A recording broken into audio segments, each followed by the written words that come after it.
calling the police regarding absolutely everything. So it's 26 October 2018 In order that we can transfer you. At Preston 4. at 10:19 AM, and I've had enough of the police and the way they're treating us completely. Everything. And we couldn't have predicted what was going to take place. Wait and listen to this call, then we listen to what takes place after that. It's an absolute disgrace. Good morning, Police Scotland. How can I help? Good morning.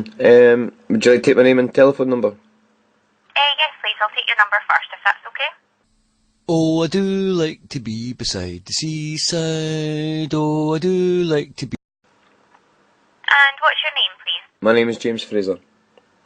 That's great. And what's your home address and postcode, please, James? I've got a carer's room at an address at 7 Dundonny Street in Bodom, and it's Alpha Bravo 42, 3 November Tango. Right, that's perfect. How is that I can help you? Right, but when I'm talking about this, you're going to probably suggest Perk, and it's not a complaint I'm making. So, Right. that's something that keeps getting hammered down my throat all year, and it's not the way to be doing it. I've now got criminal corruption between the police, a landlord, a lawyer, neighbours, and the route to try and destroy animals and evict a disabled lassie. And this is on the back of child abuse. Now, we only came to Bodom to capture what the police had been doing previously in their lives, and we've done that successfully well. However, approximately 200 phone calls that's been made since March at our behest, right, regarding all the trouble that we've suffered when we come here. Nothing's really been done about anything, and it's all been covered up with individual officers. So if you can imagine 2 and 3 officers on 200 phone calls, you're talking about between 400 and 500 officers. So Perk would not be the way to complain individually, or we would need to sit down for the rest of the day working out the system and getting all the names of the officers. Inspectors, no inspector, nobody. Sergeant Reid at Falkirk Police Office said that there was enough complaints to fill 1,000 portals, and agreed that wouldn't be the way. And that was last year. So what we've done is we've moved nearly 200-300 miles away from where the problems were, and called the police in at our behest, right, to see what would take place, and they turned the neighbours against us immediately. This has now went into a postwoman claiming they've been trying to wind up her dogs. We've got this fully trained dogs, but we told everybody that the dogs were mental, right? And they're fully trained for disability, and one was trained as a guard dog, and the dogs are fine, the dogs are great, but they're seriously ill now through an illegally implemented dog control order, in which the pre-act requirements and the due diligence was never done. Not even the people that the dog's supposed to have attacked has been spoken to regarding this. They says no, the dog's never attacked us. We don't know nothing about this. So while the police are going about after the fact telling people what to say, what we're doing is going about during the fact and speaking to all the neighbours and speaking to all witnesses. 2 seconds. Hello? I've got the police on the other phone, I think. Hello? I was looking to speak to Kimberly Bath, please. Yep, if you can introduce yourself and tell me who you are when you're telephoning me, that wouldn't be a problem. Yeah, of course. My name's Stuart Fisher. I'm phoning from the police. Right, no problem. Kimberly! I've got Stuart Fisher for the police. Wanting to speak to you. If you can come in here.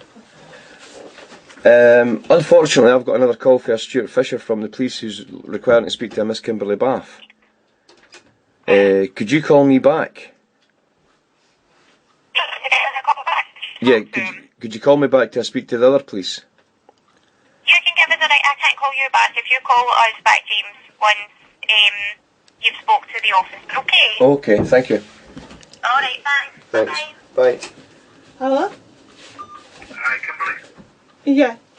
Yeah, Kimberly, my name's Stuart Fisher. I'm from the Complaints Department in Aberdeen. I'm phoning you. You'd submitted a complaint against the police recently.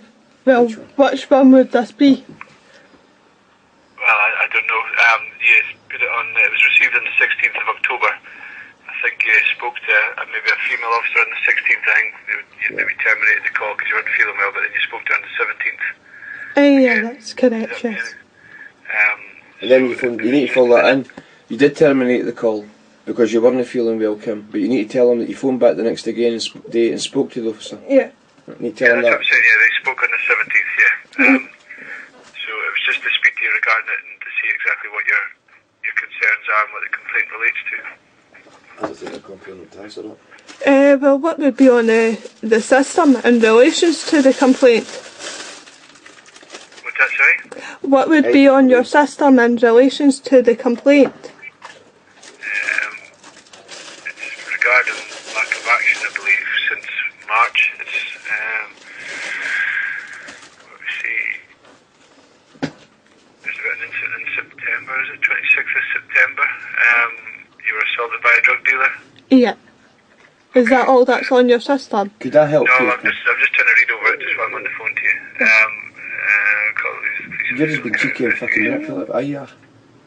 I'm just asking him what's on your system. That was on your system. That's it. You got it.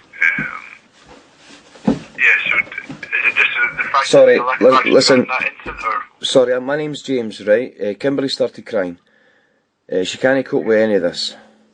I mean, if you didn't care what the complaint's about, then we can't help you any further, sorry. So what we have here is Sergeant Fisher from Aberdeen Police Office investigating Sergeant Callender, Aberdeen Police Office, Peterhead Police Office, sorry, and he lets on that he's not got a clue what the complaint's about, as he's actually appointed to phone up about it, and leaves Kimberly doing a merry dance that he's not too sure. Let's have a look. Well, that's not good enough. Was it because you'd hoped to phone a disabled wee lassie and manipulate her into a position where she would then diminish, on your wording, the contact to the complaint down to such a point that it would be dwindled away to nothing on Kimberly's understanding of speaking to you? Question 4. I think so.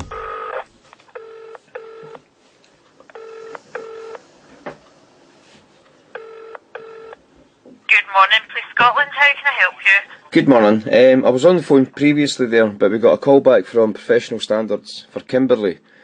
And Kimberly's too upset to speak to anybody for the police. She's so mixed up. Okay.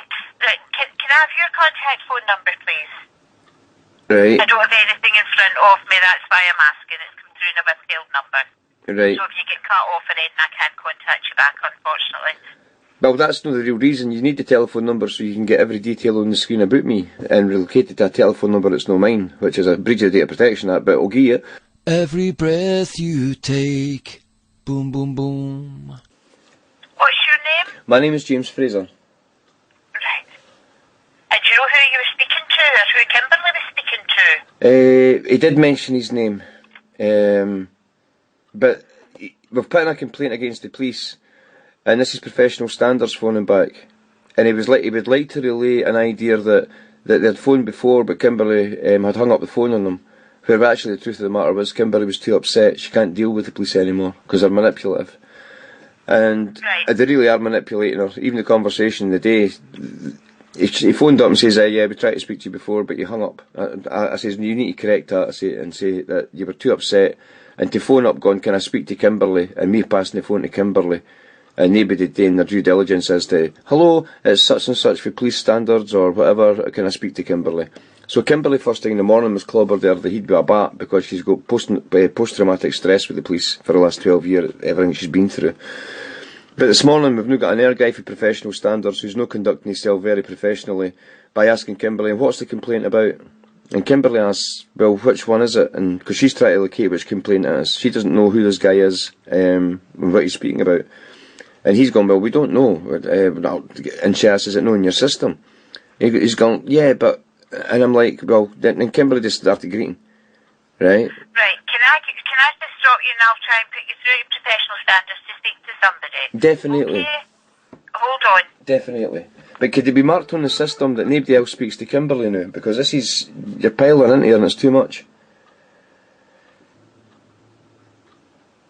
Hello, Mr. Fraser. Hello there, aye. Hi, I'm sorry to keep you. Can I just check, where was this person calling from? Do you know? What area they were calling from? No idea. We've not asked him his name, he wasn't prepared to for that. What's Kimberly's surname? Bath, Bravo Alpha, Foxtrot. Right. But okay. whoever he is, he doesn't even know what the complaint's about. And he's phoning up trying to be up with the pre-line that, well, tell us what it's all about. Well, we've done all that.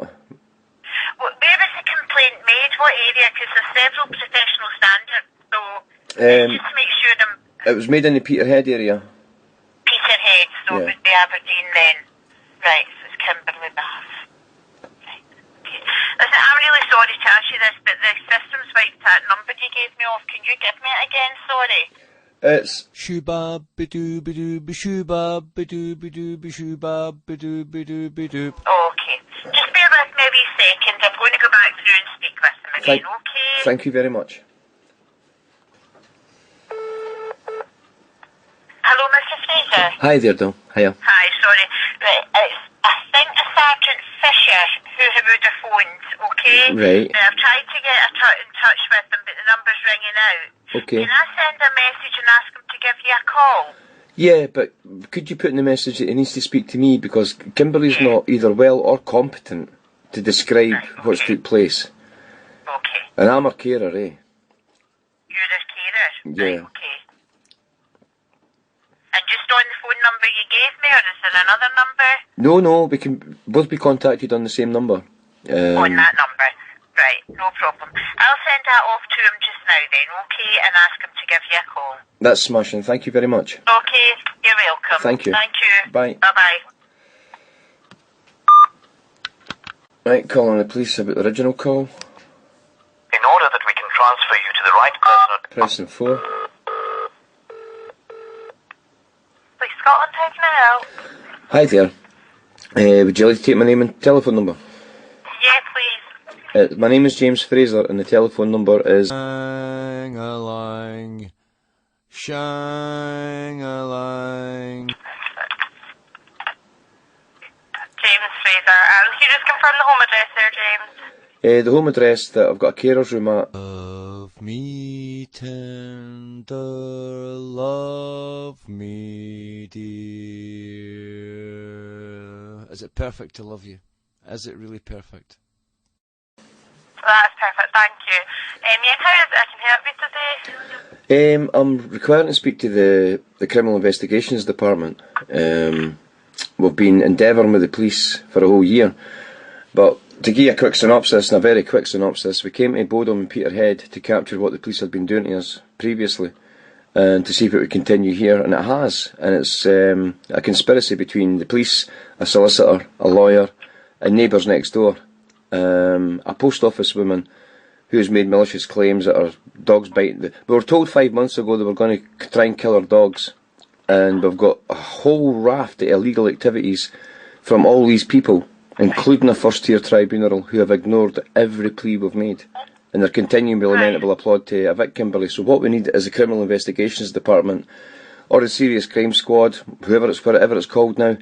But speaking to the police hasn't been of any benefit. All it's done there is allowed the police to take information from us and fulfil the landlord and the lawyer with information that is data protected. So they're a breach of the Data Protection Act right through with these police officers, because yesterday the lawyer stood on his feet and claimed things before a first-tier tribunal that I've only imparted to the police in confidence.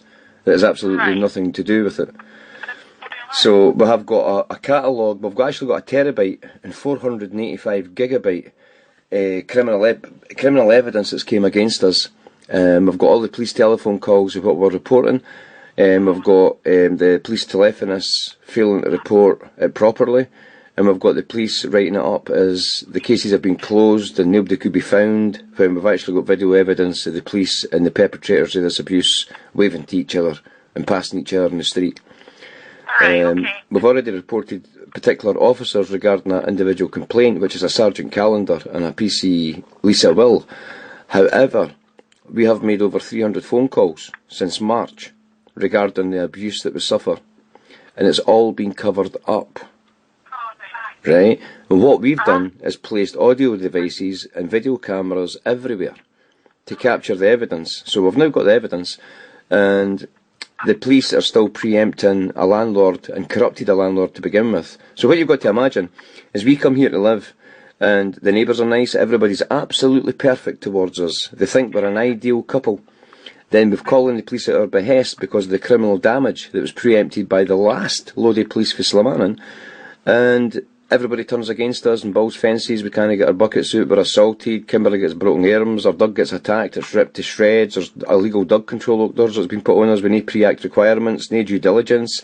The perpetrator of all this, well, not the perpetrator, the guy who's alleged to have been attacked with the dog doesn't ken nothing about it. He thinks the dogs are great. So this is all paperwork that's happening in the background between police and their partners, and it's all bringing through the fruition to the ruination where Kimberley gets sectioned. Even the doctors have been impeded.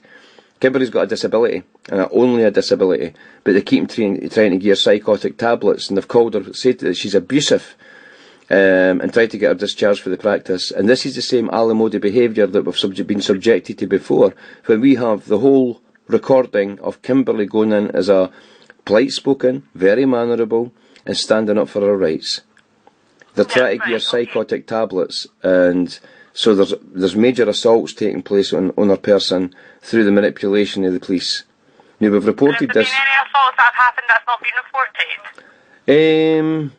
Is there anything recently that's happened? Nothing recently, because we're prisoners in the house and we can't leave the house, and when we do, we come under some sort of a attack, we report it, and nothing's ever done. This is covered up, you see, because all these people are preempted to come against us.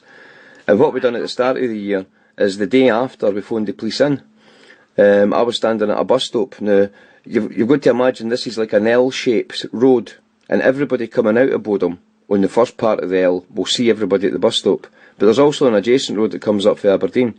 So I've got 3 video cameras and an audio recording, standing taking everybody, from 9-year-old to 90-year-old, right? Taking in their cars, growling at me, making threatening gestures to me, facial expressions at me, and this is 4 and 5 in a car, who will do that up through first gear, second gear, third gear, fourth gear till they go past, and then they're craning their necks round to stare at me. And I'm a man that's never been seen in this area at that time. So we'd like to know what is the close proximity of the association that can bring over 700 people and me to record all their registrations 72 hours after coming up here. Then, 7-8 months later, there's a campaign on the internet saying that we're mental, we're crazy, we're off our heads, our dogs are dangerous, people like us shouldn't be having a house like this, people like us shouldn't, and I'm taking it all to court to see whether the registration numbers that I have got actually checks out with these people that were brought in at a later date, and we'd also like to know if the people that were brought in at a later date who were threatening us 72 hours after coming up here work with the council, work with the police, work in any of the services. I think you'll find that the biggest majority of them do. So this is police manipulating their partners and utilising the act that allows them to do that and abusing it to the point where even when we identify this to the first tier tribunal as to what's going on, they completely ignore it. So they've now... So have you made the complaints about the police? Made millions of complaints about the police, but... Is there anyone in Pacific, like, who's dealing with this? Do you know any... No. I think what I'm saying here is I'm not looking to go back and tie back in anybody that was a part of any original complaint. No, that's not what we're doing here. What I'm doing is I'm needing the Criminal Investigations Department, because this needs to be looked into by the police. Now, I have not got the answers to what the police service is and all the services of the police, or where this should go. I'm just phoning up to tell you, look, we are getting absolutely hammered here. We are really ill as a result, and our dogs are really ill as a result, and we can't cope with what's going on. And we need an immediate, we need people to respond, to come down to this house. There's no two club hop constables for the Peterhead police station, who as of today has got an implied removal of access for the right to access to this address because of the corruption and the criminal behaviour that's took place at this address. Misfeasance of a public office, failing to record and investigate and report crime, so you've got the contraventions of sections 22 of the Police and Fire Reform Scotland Act here straight through the board, and we can prove this because we've recorded every word I've said. We've recorded absolutely everything. What I'll do is I'll try to get it through to the department that you need to speak with, okay? Just hold on. Right, is that the CID? Because that's who I think it is. Or the Anti-Corruption Unit. That's probably the only 2 departments that can deal with this. So we'll see if this telephonist has failed to sort of figure out who I need to talk to and pick me back through to a department that's not what it says it does in the tin. But we'll find out and we'll see what happens. And lo and behold, they hung up. So the reason they always tell you a reason as to why they need your telephone number in case they get cut off and we've got to phone you back. That's what they lead you to believe, but it's for far more reasons than that. And this woman never phoned me back, so I can only assume she hung up with the determination to hanging up. I don't think it's a break in the line in any shape or form, because she never phoned me back. So after discussing all these things with her, she decides that there's nowhere to put it to, or for whatever reason she decides to hang up. So, at this point in the day, Kim's been rattled, stupid. I have been rattled, stupid, and we're still bearing down on this thing of the persecution and torture by the state, where the police have been active all over the place in our lives, impeding everybody and creating everybody to come against us, and we have the evidence. So now Sergeant Fisher phones me up. Hello, is that James? It is, yeah. James, it's Stu Fisher from the police. Sorry about this morning, Sergeant, but Kimberley can't really cope with this.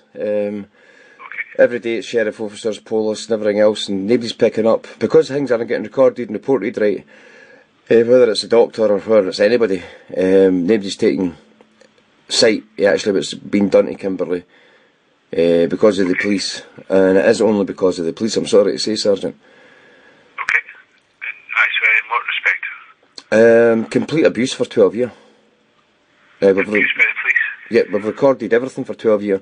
And we've endeavoured for 12 years to get Chief Constables, Anti-Corruption Unit, the Corruption Unit before it was disbanded. We've been there for Phil Gormley, Stephen House. We've been through it all. And we've been completely ignored. And this was tantamount to an inspector doing it, Falkirk Police Officer of Anton Stevenson, who's overseeing a Duff investigation into me, where what's happening is we move into an area, and we strategically move into areas so we can capture the evidence, and they refuse to take the evidence. But what tends to happen is, the minute we move in anywhere, the police will go to the neighbours next door, everybody turns against us, then they make malicious allegations, the police take these in private, and rather than it pass a quantitative and qualitative test before a court of law like it should, it's going through tackle companies and then manifesting itself back up on the doorstep of the police. So basically, if you've got dug wardens, if you've got anything like that, then they're pinned out to the civil side of things, and then bring it back to themselves, and then denying us access to this information by saying that it's nothing to do with us as a council. There's lots of things going on, and they're trying to destroy dogs. 2 perfectly healthy, live dogs are about to be killed as a result of the police. Kimberley's attempted to take her life 4 occasions this year. Well, she spoke about it 3 times, and she slitched her wrists this year, and I'm her carer, and I've had her in a position where she's been off all her medication, and she's never had been self-harming in 10 years. But things have got that bad now that she can't even take a call for the police. She can't speak to them again. She can't be in their company again. It's too much. It's far too much, because she's sitting watching 2 dogs that have been locked up in a house for 3 months. One used to be a disability dog, and now that's got to be put on a lead and pulled back as if it's been completely untrained. The dogs are ill. Their eyes are gone. Their eyesight's aren't that good. These dogs are fed on meat. They're fed on everything. They're not fed on dog food. Although we've had to start feeding them dog food because we can't go on buses, we can't go into town centres, we can't leave the bloody well house without coming under a malicious allegation. We told the police at the beginning of the year that this is taking place, and they're still continuing to take these malicious allegations without any proper investigation. And it's now trumped up where there's a lawyer stood on his feet on a first-tier tribunal and imparted information to the first tribunal that I only told the police. It was nothing to do with the lawyer. And what else is interesting is the tribunal took place yesterday. The tribunal took place 2 days ago. And yesterday, we had all the witnesses against us standing outside discussing the merits of the day before's tribunal. So they all knew. And this developed into a wee collective. And they're saying things like, well, nothing stopped them yesterday, they're getting it through. And what we're talking about is a postwoman who has been winding up a dog for 5 months, completely winding up a dog. We've videoed it all, we've audio recorded it all, we've reported it to the post office, they've done nothing with it. But what they've done with these reports is then took them into the first tier tribunal to try and get Kimberley evicted and the dogs destroyed. Now, this woman was never bitten by any dog, and yesterday the witnesses were conspiring yesterday to suggest where the dog was, where the postwife was when this took place, and they were getting their stories straight. Now, we have evidence that this woman was never, ever, ever bitten with her dog, and we've told the police this. We've asked them to take the evidence. The police won't take the evidence because that then undermines everything that they're trying to do. Yeah, I think it's an interesting point that posted on Facebook, which started a massive hate campaign. There's hate crimes all over the place that the police are just not investigating at all. And it was posted on the internet on the 20th of August that the woman was bitten with a dog. And you see an injury on a red shirt, short sleeve red shirt. It looks like a post office worker, but there's no head involved, right? And the shape of the bum and the top of the leg is completely different from the shape of this woman's leg and bum, right? Now, the injury shows a big gash. Now, and it's a deep gash, it's a bad injury. It's actually quite a horrific injury. It looks like it's been done with a knife or a machete. And for a dog, teeth, I mean, I've been training dogs for 40 years. And I mean seriously training dogs for 40 years. Not just I've had a dog and I've trained it. No, I've trained 10 and 15 dogs at a time in a pack. Off leads. None of them are ever on leads. But for this dog injury, if a dog was to pressure so much so into one part of the arm to cause that much injury, and there's only one cut, right? Next to that cut, there's no position for other teeth to have bitten in, which they must have done. And also, for the jaw to lock down that heavily, there would need to be an opposite mark for the bottom jaw. If it was a bottom jaw that caused injury, then there'd be a mark on the forearm from the top jaw, or vice versa, and none of that's there. We've also got the postwife photographed on the very same day as been posted on the internet, and it's posted on the internet as Toby the Rottweiler has just bit the postwife. I thought yous would like to know. This started a massive hate vendetta campaign with everybody attacking us on the street and on the internet, right? And we've got evidence on the 19th, the 20th, the 21st, the 22nd, right up to the 6th of September, that this woman's got no injury on her arm, because I videoed her. It's all a complete lie. And every proper channel that we've tried to go through with the post office, the local authority, has all been impeded. Every single thing has been impeded by a stronger authority, telling people what to do. And each time we do try and contact these departments, we're accused of being abusive. Right? Now, we've been doing this for 12 years and we've never been abusive to anyone. And we've got a full recording. So when the post office claim we're being abusive, when the police are claiming we're being abusive, and when everybody else is claiming we're being abusive, we have actually got a full recording of what took place.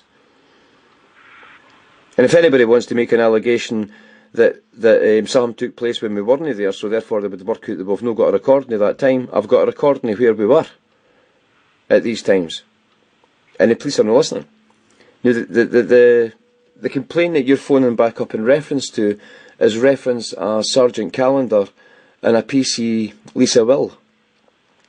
Now, a quick synopsis to give you an understanding of what took place that day, and you can question me furtherly if you want, should you wish to, is there was a boy 5 months ago who'd befriended Kimberly. Both of them have got early learning difficulties, to say the least, although I don't know much about this boy. The boy's name Twisted and Perverted. And he has been charged with an assault now. But Brian Park and Kimberly had befriended each other, and at first I thought there was going to be a wee relationship thing there, but it didn't go that way, because I'm just Kimberly's carer. A lot of people think we're a couple, far from it. If Kimberly was my wife, sir, trust me, I would have been divorced years ago, I would have been away years ago.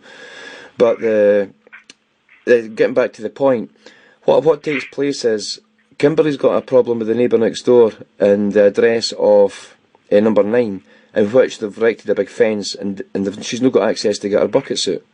The Environmental Health have been impeded from doing any proper removal of the property, and they're saying they're doing nothing about it. They actually told us that.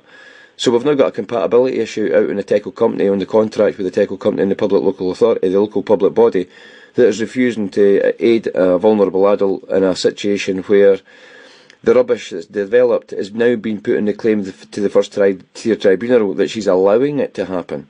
Even though we have got over about 5 or 6 hours of telephone calls recorded, trying to get every department to do their duty. And all it's resulted is we're abusive and we're offensive on the phones. So we've got the full recordings where it shows that we're actually no. And this is ought to succeed in putting a Section 52D of the Criminal Procedure Scotland Act 1995 that was amended way back in 2005, I think it was, to include that where you're a person who's making spurious and scurrilous allegations all the time. You're off your heed and you didn't ken you're off your heed and you're no well, so we're going to take you in and section you. I'm fighting child abuse that happened on me, and that's what they've done to my mother. So I'm not going to let that happen to me or anybody else. And the Mental Health Commission told me on the third day that I'd opened up that I'd be an absolute asset to the Mental Health Commission. So the doctors up here better watch what they're doing. Really need to watch what they're doing with this one, because it's starting to get to the point where we're ready to lose each other as a family.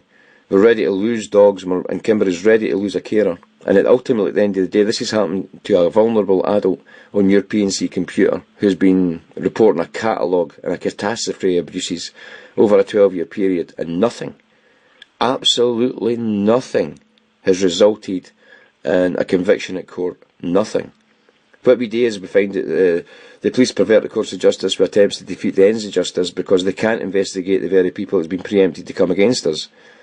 Whether they're part of the bowling club or how the association is known, I don't care.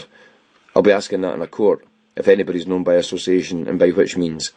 I'm totally supportive of Lord Carlisle and his latest report and try to get the members of the judiciary and the police to offer their associations, because there's some association going on up here that identifies quite cleverly and quite clearly that there's something going on. There's some serious criminal conspiracy going on involving the authorities in Scotland, and we can't get our heads round it.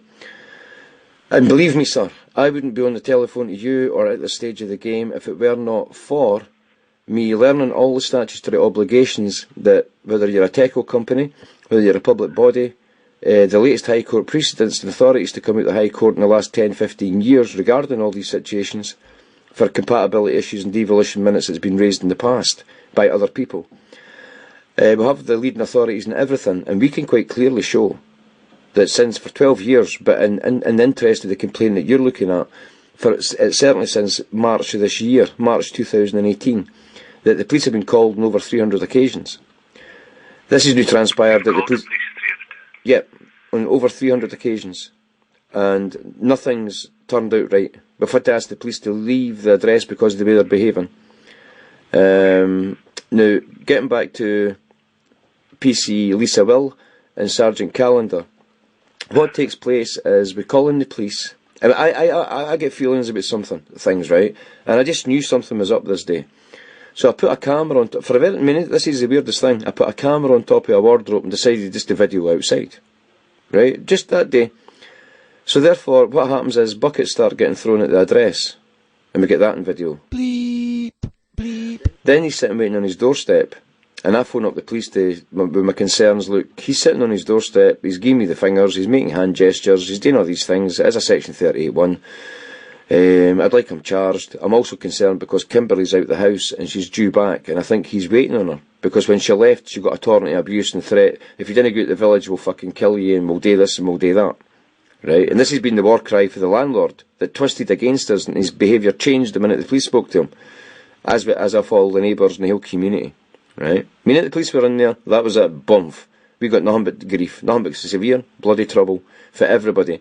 And each step of the way, sir, you'll be amazed by this, but I'm able to stand there and go, please desist in your behaviour, sir. Please desist in your behaviour. This is abusive. I'm not going to tolerate this. I will call the police. If you continue, I will execute a citizen's arrest and I will use reasonable force. Now, please go away. Right? So, and for some reason that just puts steam into people's ears. That just makes it worse. But that's how I behave. And then I come back, I report it, nothing's ever done. Because the police can't start to go and investigate the people that have been preempted to come against us, either directly or indirectly. Now, on that day, we see Kimberley getting assaulted, right? And this is after numerous phone calls to the police regarding this man in the street. The telephonist update, I did about maybe 4 or 5 calls that day, and the police update me to the fact that the police are there, and they're questioning. I don't understand why you can't see them, because it's recorded here that they're there. I then run about all the streets with a video camera to prove that they're not there. I come back, I've still videoed the guy on his door. I phone up and I say, look, The man's sitting on his doorstep. There's no way the police can be looking in a small place like Bodom and fail to find this man when I'm constantly reporting to you where he is. So at that, a police van comes in the street with a single policeman in it. Walks past, nods a hello to him.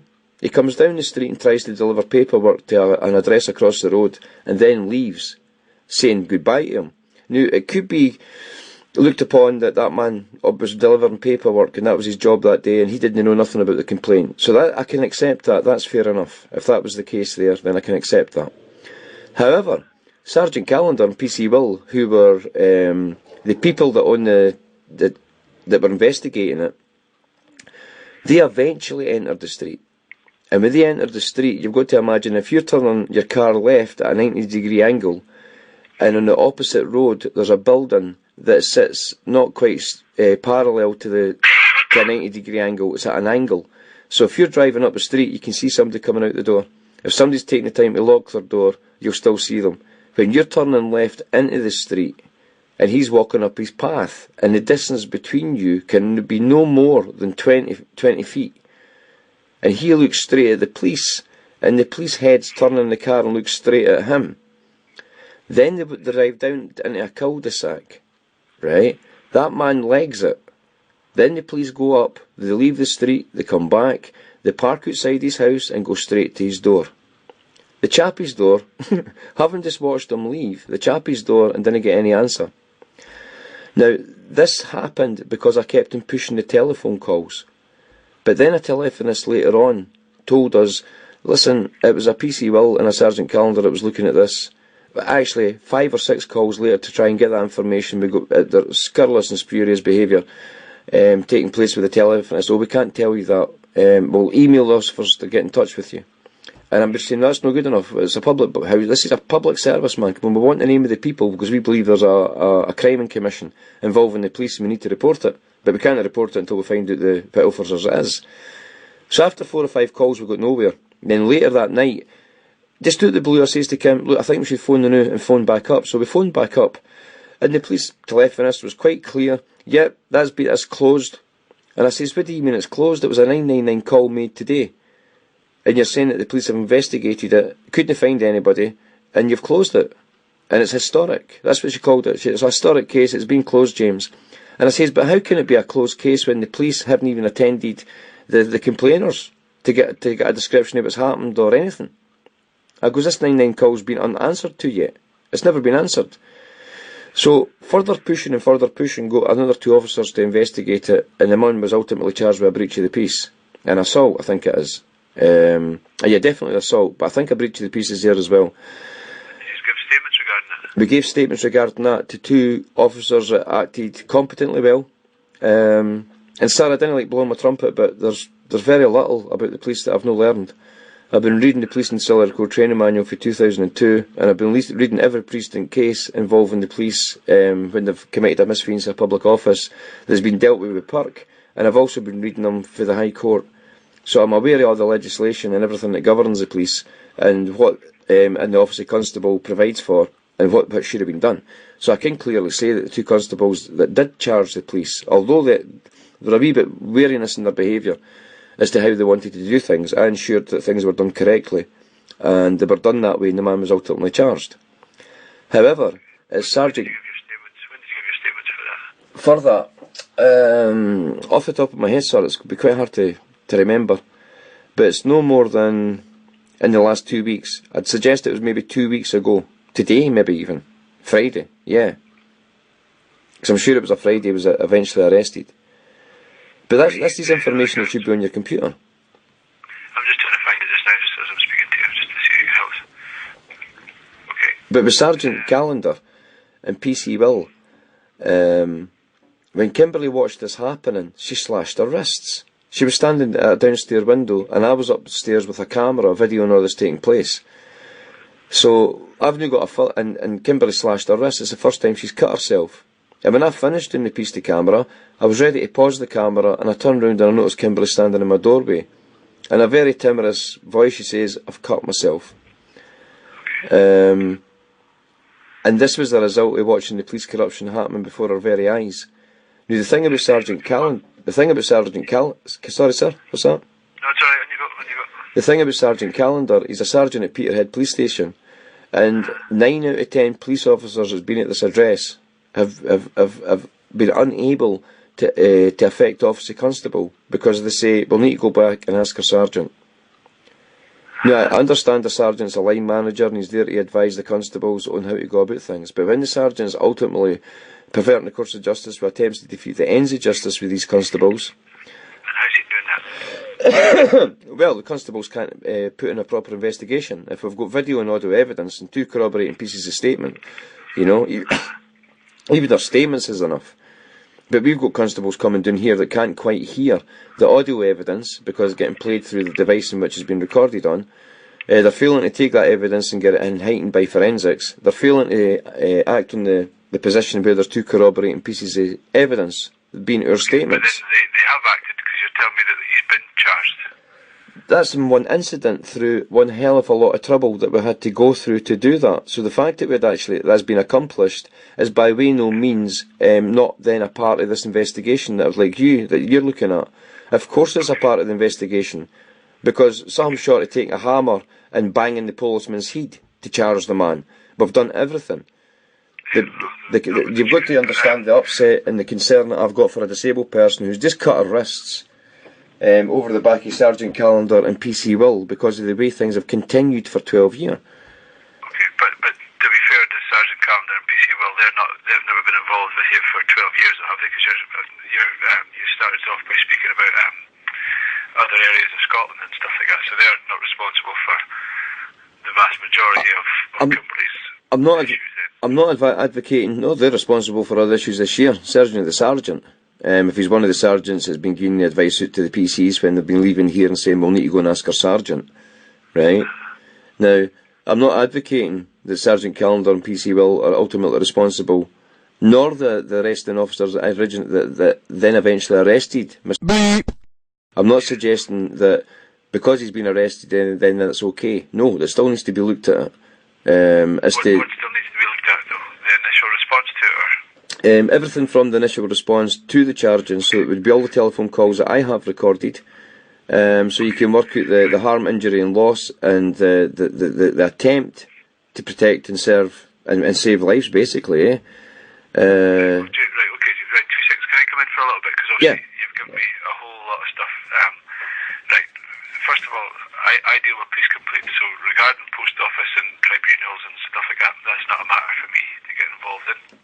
Or for the police. I'm dealing with police complaints. I am complaints against the officers, and the complaint that I'm dealing with, and I know there's been previous ones, is that they fail to take action on, just get the right one up.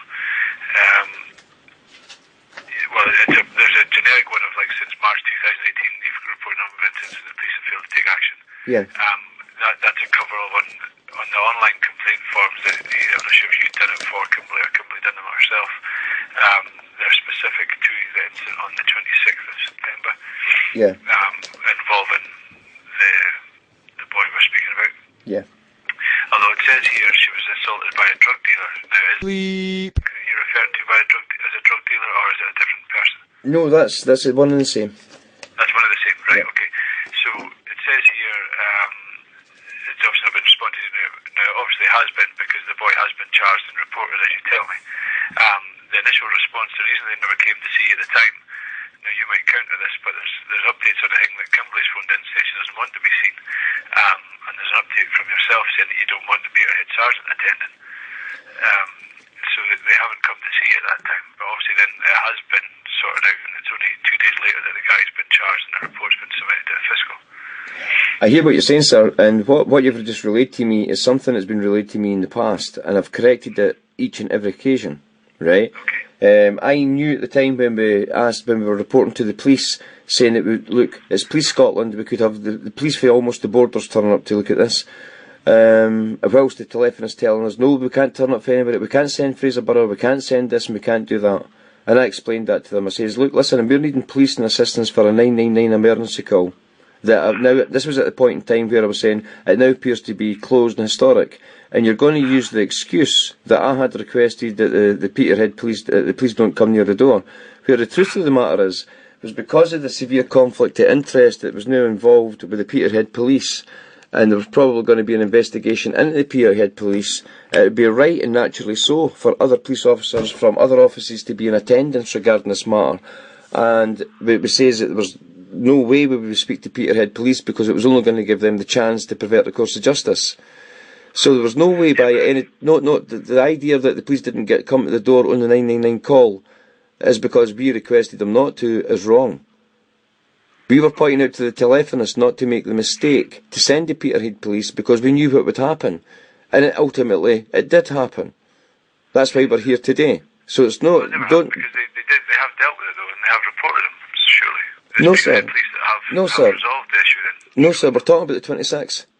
We're talking about the 26th, right? We're talking about... but the Peterhead police have resolved that matter, in fact, in the terms of he has been charged and reported to the fiscal.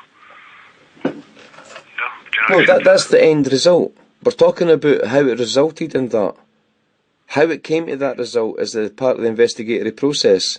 And it's not acceptable to me or Kimberly, and it will only be, if it ever played out in a court of law, the recorded calls that I have ever asked for the police never to attend my address. I've never said that. I've said because of the conflict of interest of the Peterhead police and the perversion of the course of justice with attempts to defeat the ends of justice, and the fact that we came up here to quote them trying to ruin us, and we're catching them for that reason, we don't want criminals back at the door, basically. But we're wanting it as a proper police authority to assist us in what the Peterhead police are doing. Okay. So the quick... So your complaint is that the police haven't attended your door to speak to you at that time then? No, it's not a complaint, sir. It's not. It's no. I'm going to explain the complaint. See your statutory obligations, right? Whilst investigating one complaint, if it suddenly becomes apparent that there's more than one police officer involved, you need to hand it up to somebody else. What, in terms of my complaint process? Yeah. So, No, I don't need to do that. Well, I've read it, sir, for professional standards and the Act that brought the professional standards about. I've also read every report for every police department, social work services, probationary services that wrote to the Scottish ministers in the making of the Act. I read the Act after it was So written. what's your belief is that if the complaint involves more than one officer, I can't deal with it? My belief is if through the lines of your inquiry you find out that this is a bigger thing and there's more police officers involved, then you've got to remit it up to the Procurator Fiscal. No, I don't know, James. I don't know where you're getting that information from, but that's if there's criminal allegations involved, it's maybe different. But it's there's nothing here that's a criminal allegation to me just now. Well, there is, sir. It's a different process, but There's I don't need to perverted refer anything to the Procurator Fiscal at this stage in terms of a complaint against the police. It's a quality of service complaint that you're giving me just now in terms of have the police come to your door or not? No, you're singling it out to be that again, and I refute that. I would like to not go down that road again because that's exacerbating. James, this is the purpose of the phone call now. I'm giving you an opportunity. You're divulging an awful lot of information, which is fine. I'm happy to listen to you and take on board your concerns. I'm trying to deal, as I say, the specific complaints about the officers that Kimberly submitted on the 15th of October. She's submitted the online complaint forms, or she's phoned in, has she? That's what I'm here to try and deal with you about. Right, so, would you understand that? You've done a lot of research and a lot of reading, which is fine, but I'm here to deal with specifically how the police have responded to your calls. Now, in relation to the call on the 26th of September, I realise they haven't come to see you at that time. There's obviously then been miscommunication or misunderstanding of what you've wanted and what you've been looking for in terms of have you wanted the police to attend or not. Police haven't attended at your door at that time, granted. However, within 2 days or 3 days maximum, the incident has been reported, there's been statements noted, and there's been a report been submitted to the Procurator Fiscal in terms of what you've reported. So the police have obviously taken on board what your concerns are and have dealt with it appropriately. Taking aside the attendance that you're appropriate on the actual date, but they've certainly dealt with the matter in terms of drawing it to a conclusion. Well, to be fair, sir, I don't think that's part of my complaint. I don't even think that the time scale in which the complaint is made from the beginning of the complaint to the end of the complaint. The beginning of the complaint is actually phoning the police to investigate Kimberly's assault. the end of the complaint stops at the doorstep of the police writing up on the computer that it's a historic case and they couldn't find anybody. That's Well, that's a complaint. That's what I'm saying to you about that bit there would appear to be either miscommunication or misinformation being received. Certainly on the storm incident, when you phoned in, obviously with the amount of research you're telling me you've done, you'll know fine well when you phone in the police there's an incident number, there's an incident created and then officers are dispatched it. Officers have attended, and there's obviously been no sign of anybody, and then there's been updates on saying that you don't want them at your address. Now, like I said, I'm not telling you that's what you've said, I'll just please let me explain it first of all. So basically there's updates there saying that you weren't wanting the police there. Kimberly's phoned in separately to you, is my understanding, is what I'm reading from the screen. Again, Yes. You may well counter that, which is fine, but I'm simply trying to explain you the information that I can see in front of me. So taking aside the fact that they haven't actually come to see you on the 26th, all I'm saying to you is, quickly after that then, if there has been a phone call to say, look, we are still waiting to be seen, they've obviously then seen you, and they have managed to resolve the issue in terms of they managed to report him. So, I think you may benefit from me sending you a recording of the calls, and then you will be able to properly ascertain and judge it, because we're still into the area that is not of complaint about what the police have done after our further endeavours, right? Okay, so that's what I'm saying, James. This is the purpose of the call. What is the actual complaint then? I will send you a heads of complaint form which has, we break things into separate allegations. So just now there's just a generic one of since March you're not happy basically with the police response to any incident you've reported. However, that's taken from, as I say, I'm looking at two complaint forms which have been created on the 15th of October. One relates to the Lisa Will and Sergeant calendar. Obviously that you're not happy that they've not attended and spoken to you on that day. No, it's not just that, sir. No. That's a separate allegation, would that be correct? That is one matter that you want to complain about, is the fact that on the 26th they have not come to your address on that date to speak to you. No, that's not it at all, sir. It's the way they conducted themselves and the way they perverted the course of justice with attempts to defeat the ends of justice. How did they pervert the course of justice? Well, they did actually attend the locus where the man was sitting. They clearly seen the man sitting there and allowed him time to leave the house and then go to the house. I've got all this in video. If you give me an email, I'll video you a video just now. James, that is the same as what I've just said to you, that you're not happy that they have not responded and not attended at your address to deal with the matter. It's the attendance at my address that you keep mad in there. I've not got an issue with that. Right? You've got an issue with what? Not got an issue that they haven't attended to speak to you, or? No, because I can see the way you could do this. As in, you've accepted already, because you've related it back to me for your screen, that they've attended the address, they couldn't see anybody, and your complaint is they didn't attend your address. Well, the answer, short and simple answer to that back for the police would be, Mr. Fraser requested himself that he weren't to attend the address, and it would be written off like that. So I think, before you go any further with the investigation, I will travel to you now. I will leave on a bus now, and I'll bring you discs. And I think before you go any further with your investigation, you would need to take heed of these discs, because I'm having a wee bit of difficulty explaining to you on the phone. Imagine a street anywhere you want. Imagine the street you live in, and there's a man in that street. James, please listen. Sorry, I'm not meaning to cut you short, but all I'm saying to you is, I just need to know what your actual complaint is. I want to know, is it the fact that they haven't attended, and surely the complaint is, in your view, they haven't attended and dealt with the incident satisfactorily on the 26th. Is that not correct? Yeah, but I don't want. This is complicating things, sir. The simple process of this complaint, right, is a complaint as to how two officers conducted themselves from the start of the inquiry until they finished off the inquiry, where they wrote it up on the police computer on the same day, some 6 hours later, that in response to a 999 call, they had searched the area and they couldn't find anybody matching a description. So now they'd closed the case, and the case was now historic. Right, so that's what I'm saying. So in my terminology, then that relates to you being dissatisfied with how the police have dealt with that incident. Is that correct? That's correct. Fine. So that's that one then. Yeah, that's that caught then. And we bullet point things, and we put them into certain categories of how where your comment, where your dissatisfaction are, i.e., as in, you're not happy with how they've attended. If they had attended and they came to your address and shouted and swore at you, or maybe, didn't believe you, whatever, we'd be saying that you're not happy with how the police have dealt with you. You know what I mean? And that would relate to like an incivility type of complaint. What I'm saying to you is, your complaint is now on the 26th was relate to a service delivery issue then, that you're not happy with how the police have responded to your 999 call. So No. that would be correct, wouldn't it? A service delivery issue is different for people that are acting criminally.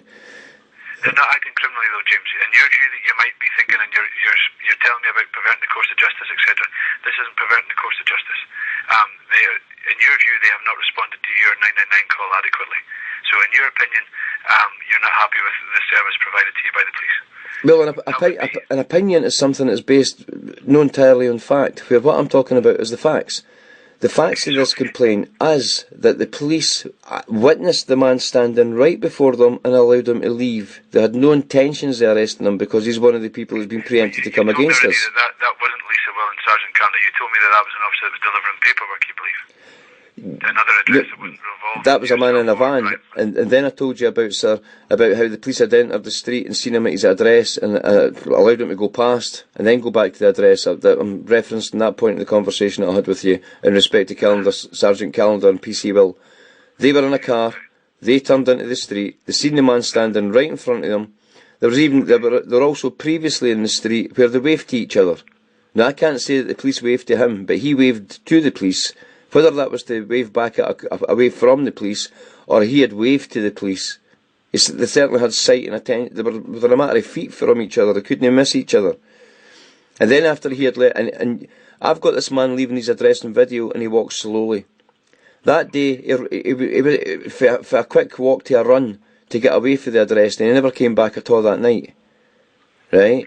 Now, he knew to leave the address. He knew to get away from the address. So I think your investigation needs to go into why Sergeant Calendar, and PC Will, when faced with the perpetrator of the crime that's been reported, which they are investigating, why when they seen him at that address did they allow him to leave, and then go to the address as if they hadn't seen anything and chat the door, and then write it off as historic.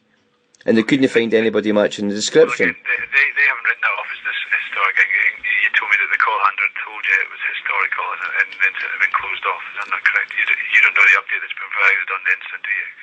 Yeah, I do, because I asked 5 different call handlers, and 5 different call handlers told me the same thing, that was written on the computer, and it was signed off by PC Will. Okay, and it was on there, it's written that it's historical. Yep, on the very same day. After multiple calls identifying to the police where the man's whereabouts was at that time, which changed throughout the day. And there was also other calls, there was also other calls regarding golf clubs and knives that he was using for utilise threatening and intimidating behaviour towards us.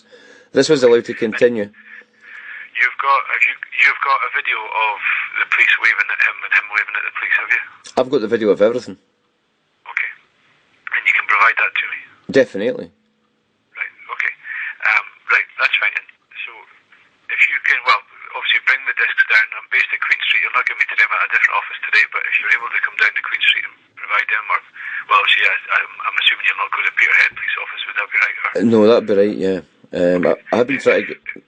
Sorry. No, if you're willing to travel down to Queen Street and Aberdeen and hand them in for me, that would be appreciated, obviously. Sir, I'll do that today. Okay, as I say, I'm not there in person today, but you can easily hand anything in for me at the front desk at Queen Street.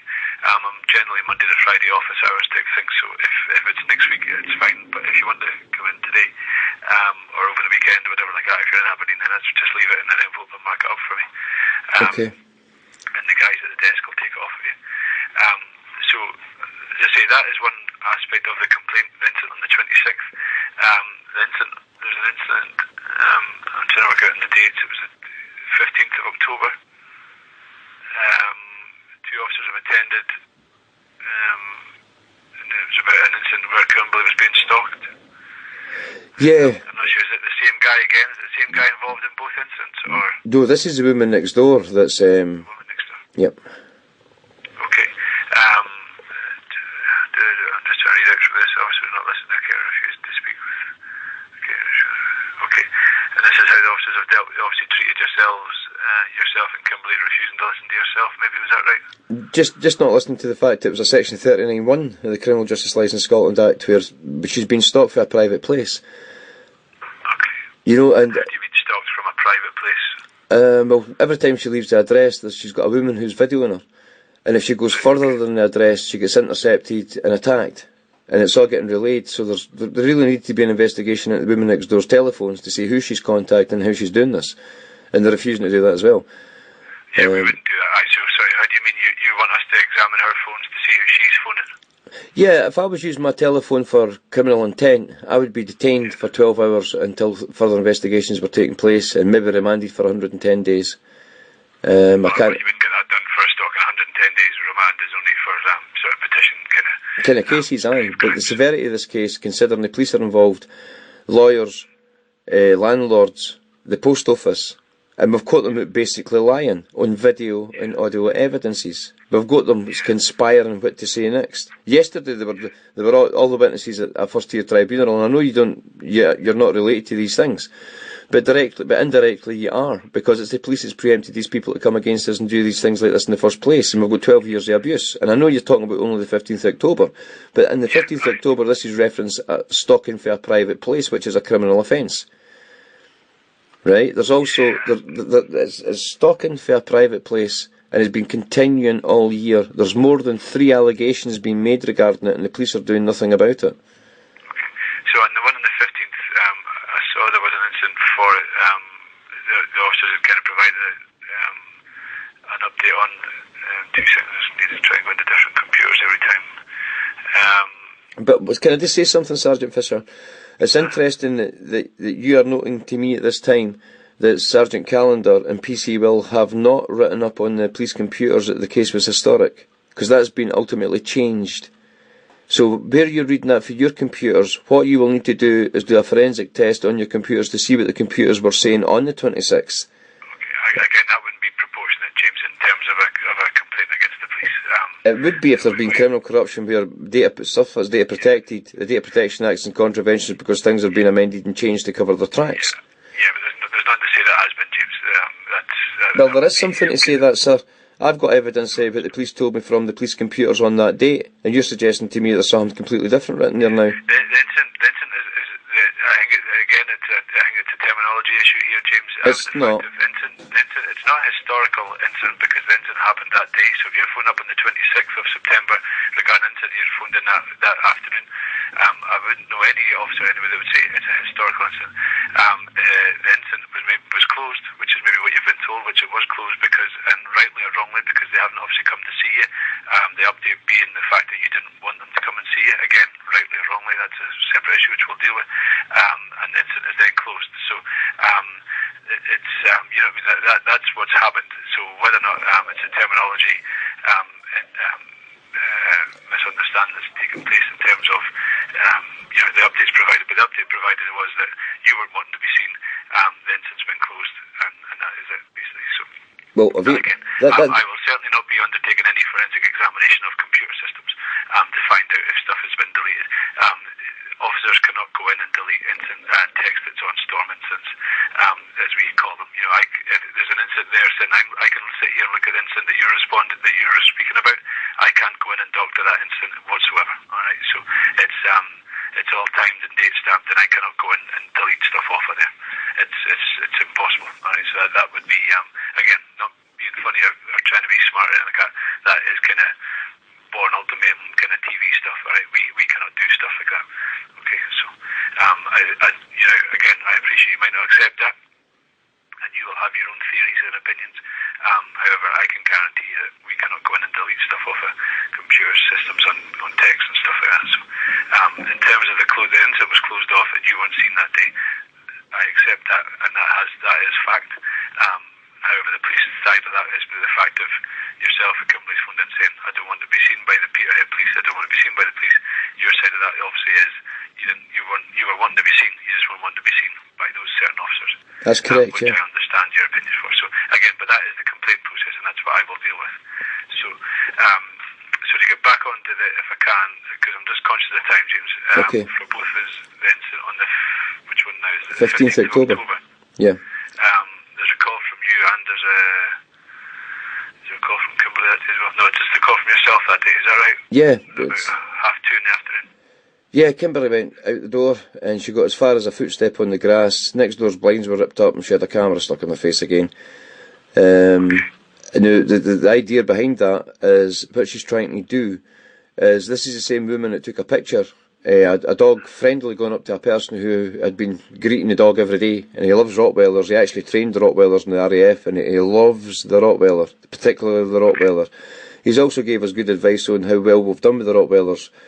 Now, on these days, on the 15th of October, Kimberley goes to the grass, the woman continues with the same behaviour as been reported before.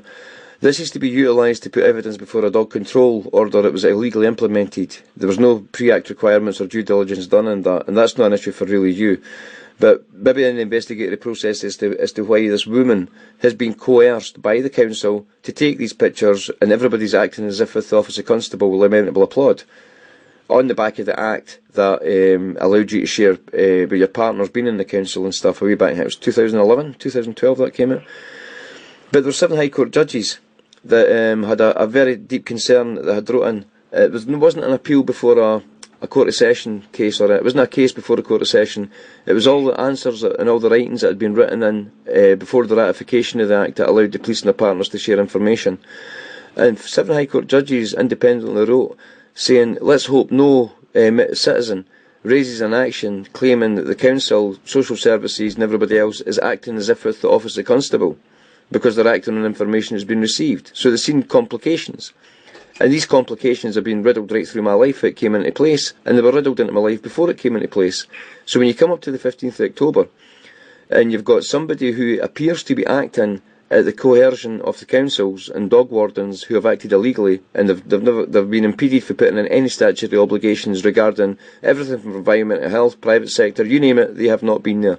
And we've got all that recorded. So there seems to be a vested interest in protecting the crimes that's been committed by this woman, who is ultimately getting used as a witness in a tribunal to evict Kimberley. And this is what it's aimed to do. You've got to understand, sir, 72 hours after coming up here, we called the police in at our behest, and since then, everybody has turned against us. So there needs to be a far bigger investigation into why these guys have done this. You know? Right, okay. Again, a lot of that stuff there is nothing to do with the police. You can acknowledge that part of that there, the council and stuff like that. If you think that people have been asked to record you on behalf of the council, that's not a matter for the police. Really, that's obviously, I'm guessing. I've never been involved with these before. Obviously, I'm not an officer from up there. If there's issues, the neighbours are obviously, if they're scared of your dogs, if they're big Rottweilers, whatever. If people have been asked to record the dogs or been told to record the dogs if there's any incidents with them, they'd probably be quite entitled to do that. You know, I'd be saying that to somebody I was dealing with. If you're outside and you're there, nowadays everyone's got phones, everyone's got cameras on them instantly nowadays. There's no issue with people recording people if they're in a public place and they're recording things, but if that's at the behest of the council or instructions of the council, that's a separate matter. But I'm looking at the incident just now, and yeah, I saw you'd phoned in saying that the lady was recording. The officers have obviously spoken to you that day. They've come to your house. You videoed them, I believe. You put a video of them on Facebook. Is that right? No. Okay. Well, somebody posted a video of them being in your house. I can see from here. That's a different instance. Yeah, what I was thinking about doing, Sergeant, and I'm certainly more positively assured I'm going to be doing it now that I've had this conversation with you, because you're failing to understand that maybe it's a council issue, maybe it's this issue, but what I'm telling you is this has been preempted by the police, and the investigatory process into the corrupt practices of the police must be investigated to figure out why these people are doing these things, to figure out why councils are doing these things. The ball starts with the police. The police aren't behind the council, James.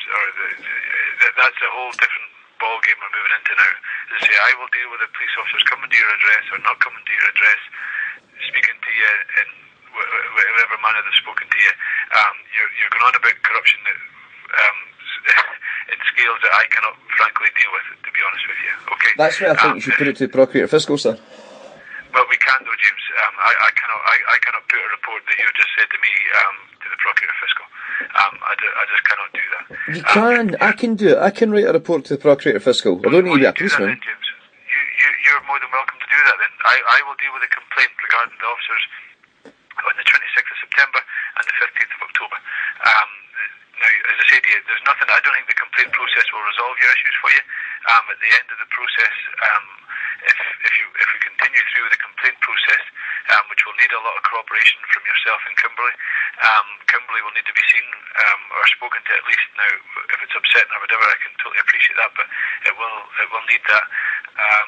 They have been asking for a liaison officer to deal with this because of the behaviour from police towards Kimberley in the past. I mean, you've got to remember, this has had an impact on our health. And even though you're only dealing with 2 incidences, there's also an awful lot of surrounding things that are going on that you're not dealing with that you'll need to take into mind. Now, Kimberley needs a trained officer that is trained to deal with people with disabilities, people who are emotionally upset, and people whose lives have been basically destroyed. Because you're talking to a guy whose life was put on hold 12 years ago, and Kimberley, who has never had a life, ever. And that's unfortunate, James, and I sympathise, but again, the police aren't at fault for all of that, and it might be a bit blunt and a bit cold, but I just need to deal with the complaints about how the officers have treated you in Kimberley, and I will look at that in isolation. You've gone on about our mental health and other things like that, totally and wholly unfortunate. I'm not talking about her mental health, sir, I'm talking about her disability. Okay. Kimberley has a disability. She doesn't suffer from mental health like the police would like to try and tell the doctor. Now, okay, well, this is really going to... We'll maybe report facts, but you're telling me that she's tried to take her own life and stuff. But anyway, in terms of health, mental health, physical health, that is a medical concern. And the police, if we're there and we have got concerns over health, be it mental or physical or whatever, we will submit a report so it can be shared with social work and it can be shared with health bodies, and then they can provide support to you, because the police aren't the answer to everything. And the police cannot deal with everything, so we will deal with the criminal act. So, but again, James, we are going massively off on tangents, which again I do not mind. But I'm trying to get back to the incident on the 15th then of October. Obviously, the officers have come and spoken to you. Again, there'll be a difference of opinion on terms of how the interaction has taken place. They've advised that there was no evidence of a stalking offence having been committed. Sorry. They asked if you could provide further information with the specifics, and that hadn't been done. I'm sorry, sir, I've got to stop you there. Right, I must stop you there. Yeah. In respect to going off on a tangent and going all over the place in the councils and social work services, this was in anent the officers that were here on the 15th. I was still talking about the 15th. And you've just relayed to me that the officer said that unless we can provide further information, then there's nothing, right? But the 3 officers that were in attendance in a transit van, they had another call and they had to leave in the middle of the investigation, and the woman, WPC, and I've heard Kimberley's recording, says quite clearly, we'll come back. But she's chosen not to come back, you see. Okay. Right? She's chosen not to further inquire, and she's written it off on the computer as there's nothing to see there. So there's the issue there. Why would she? Okay, why? Well, 2 things. Yeah, because they went. Let me see now. I did see something about having to come away. However, we were called in another incident, so as we read later on. When we arrived. Yeah. Okay. Yeah, so that was when you recorded the officers, is that right? We record all officers. We record absolutely everything. We've got the upstairs bedroom where you had 2 cameras. Yeah. Audio devices recording. Yep, definitely. Yeah. Okay. So they'd spoken to yourself. You were trying to, and they told you then that there was no evidence. It didn't amount to a stalking offence. The information that you'd relayed them about what the female had done. If you could get more details of a stalking offence had been committed, then they would easily have taken a complaint from you. Well, they actually never spoke to me. I asked them to leave the house because 3 of them came into a very small room, and a tall guy maybe. Upstairs, you took him up to an upstairs bedroom. It says here. No, I took them up to my room, which is an office. Okay, well, okay, they might not. Yeah, so they've said it's an upstairs bedroom. So they did speak to you then. You just said that you took them to an office, so they obviously spoke to you then. You told me that you didn't speak to them, but they clearly did, and surely. Sir, you're making a point before I've had a chance to actually explain what's went on. If I could just don't come to these quick assumptions like that, please. Don't come to assumptions. You just made a statement there saying that they didn't speak to you, but then you've told me then that you took them to an office, so surely you've spoken to them. Okay, I'm sorry. I'll need to. I've got a great ability to communicate because I communicate with disabled people, and I've got to put things in so many different ways. Okay. This is what takes place. The police attend the address, invite them up to the upstairs office. One policeman comes in the door about the age of 21, 7 foot. He's a really tall guy, skinny. Stares at me with a face that if somebody looked at it like that in a pub for that length of time, you'd say, what's your problem? Right? So he looks at me, stares right down at me and goes, hello you. Right? And it was the hello you. Right? Now, if you want to go with the Police Scotland Act 1967, hello, it's been repealed, but if you want to look at the Police and Fire Reform Scotland Act 2012, they need to tell me who they are, why they're there, and treat me with sort of a certain level of decorum that you'd expect from the police. This didn't happen. That's why I asked them to leave immediately.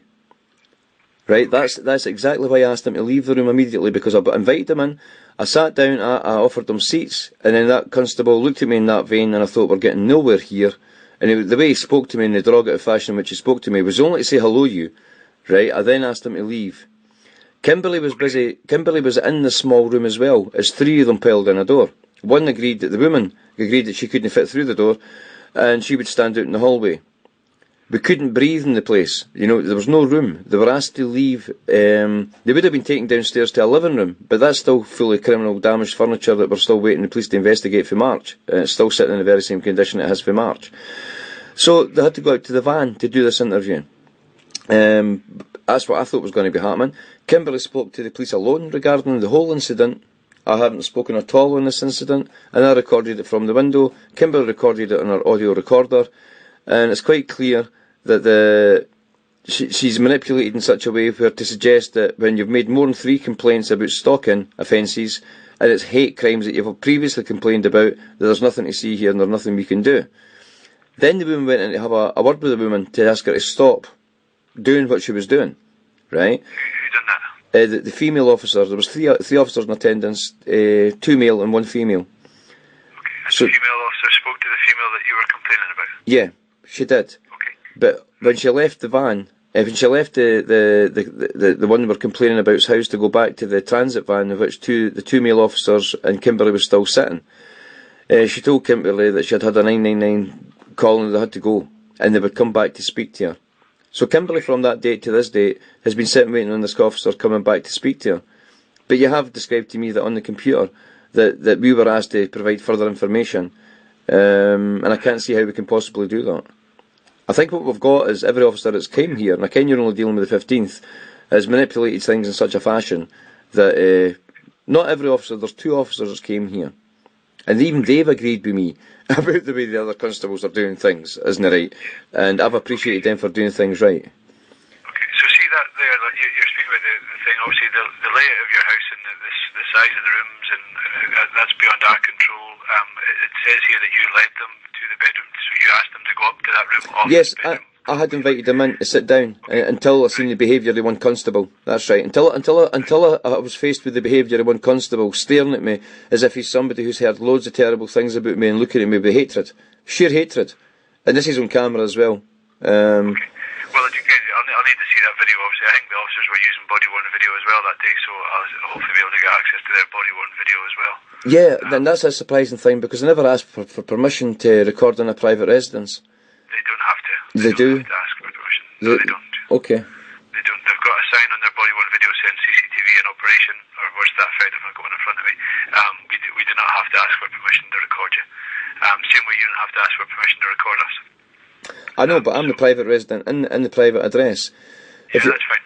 Unless there's been some sort of murder, you know, but if you're going to be a police officer, and I've read the bill, I've read everything on this. If you're a police officer coming into a private residence, you've got to inform the person, because the person could be disabled, they maybe not be able to read, right? So for you to offer a service to provide for every person in the community, you just can't have a sign on saying we're doing this. No, if you're coming into a private residence, you must acknowledge, you must notify the person that your intentions that you would like to record, and you must ask for permission. And if permission is not granted, we definitely. Now it might come down to be a courtesy saying I'm going to record this. The same for you to say that to the police officers, but we certainly don't need your permission to record. It's a CCTV camera. It's a police officer in uniform, the same way the cameras in the street of will record you all day long. I'm sorry, sir, but the parallels are completely different, because what's worn by the body-worn camera isn't a closed-circuit television, and the High Court has described and gave a full account of what a closed-circuit television is. These are cameras that are getting beamed back. I don't have knowledge of that, James, but I will bow to your greater knowledge on it than me. But however, I can guarantee you we do not have to ask people's permission to record them using a body-worn video. If the officers have been recording you in body-worn video, if you're telling me they've treated you the way they have, then it'll be ideal, because that'll be great evidence to back your complaint up, surely. Well, in all fairness, the body-worn video won't pick up the guy's face in the way he stared at us, but my video does. Well, that's true, but that's true. But then your cameras can give me that, then, you know. So, yeah. If you provide me with that footage, I'll be able to review that surely for you. I'll work the entire day, officer, to get you everything that you need. Okay, that's fine. So on the 15th, then, you're not happy with how the officer has addressed you and looked at you, and you're not happy that the police haven't followed it up. An officer has told you that they would come back to you, and they haven't come back to you. Would that be right?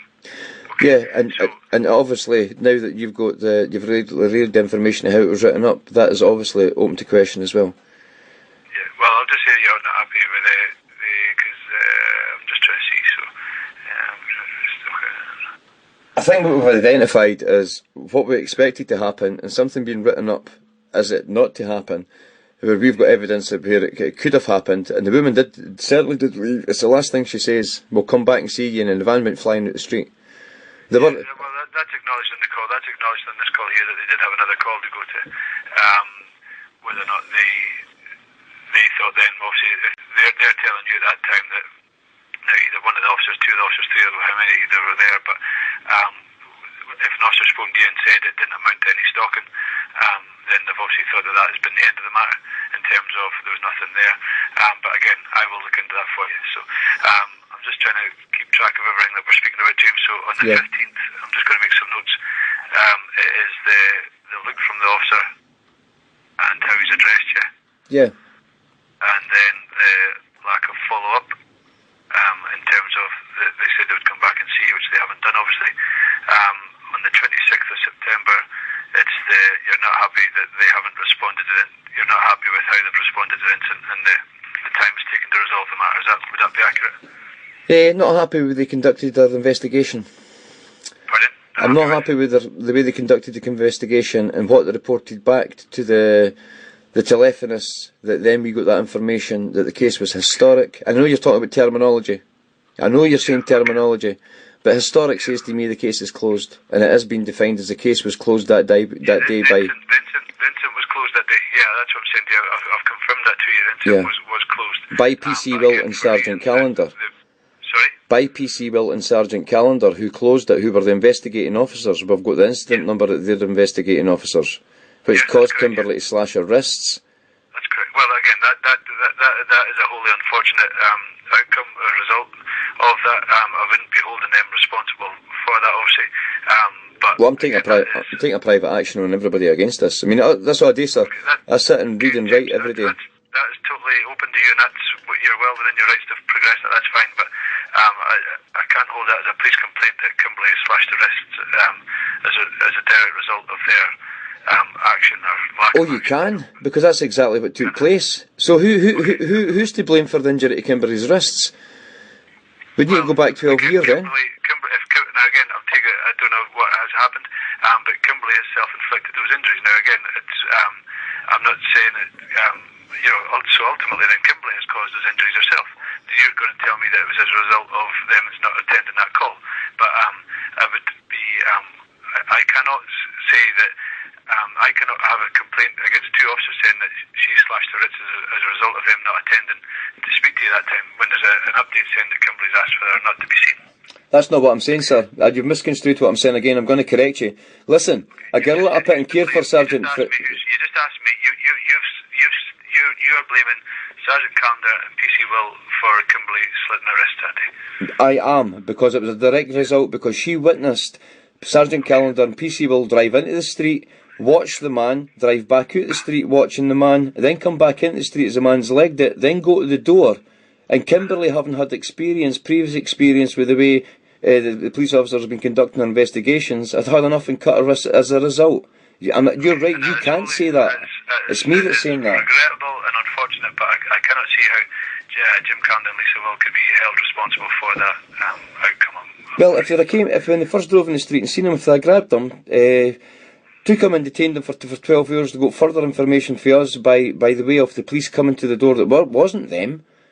I mean, if you're phoning up the telephonist and saying, look, we've got a conflict of interest between us and Peterhead Police, can we have other police in attendance to oversee a situation that's developing, and this situation is developed through because of the direct and indirect preemption by the police in Peterhead in the first place.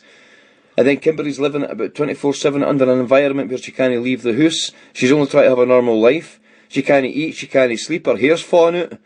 You know, you're living as a carer with that, watching this, and you're a prisoner yourself in a house who can't go out because the amount of stuff that the police have created for you for the minute they got involved 72 years after you came to live here. And then the lassie ultimately slits her wrists because of the whole police involvement in her life. And you're telling me you can't cater that together? Well, you're not the proper investigating officer, Sergeant Fisher. You have deliberately deviated away from the severity of all points, and you've manipulated the call into such... James, I think if anybody's deviating, it's yourself going on about a whole heap of historic issues. I understand, I sympathise and appreciate the situation that you're in. I've tried to explain quite clearly to you my process and what I can competently deal with, which is how the officers have spoken to you. Kimberly's physical health, mental health, again, is for others to hopefully assist her with.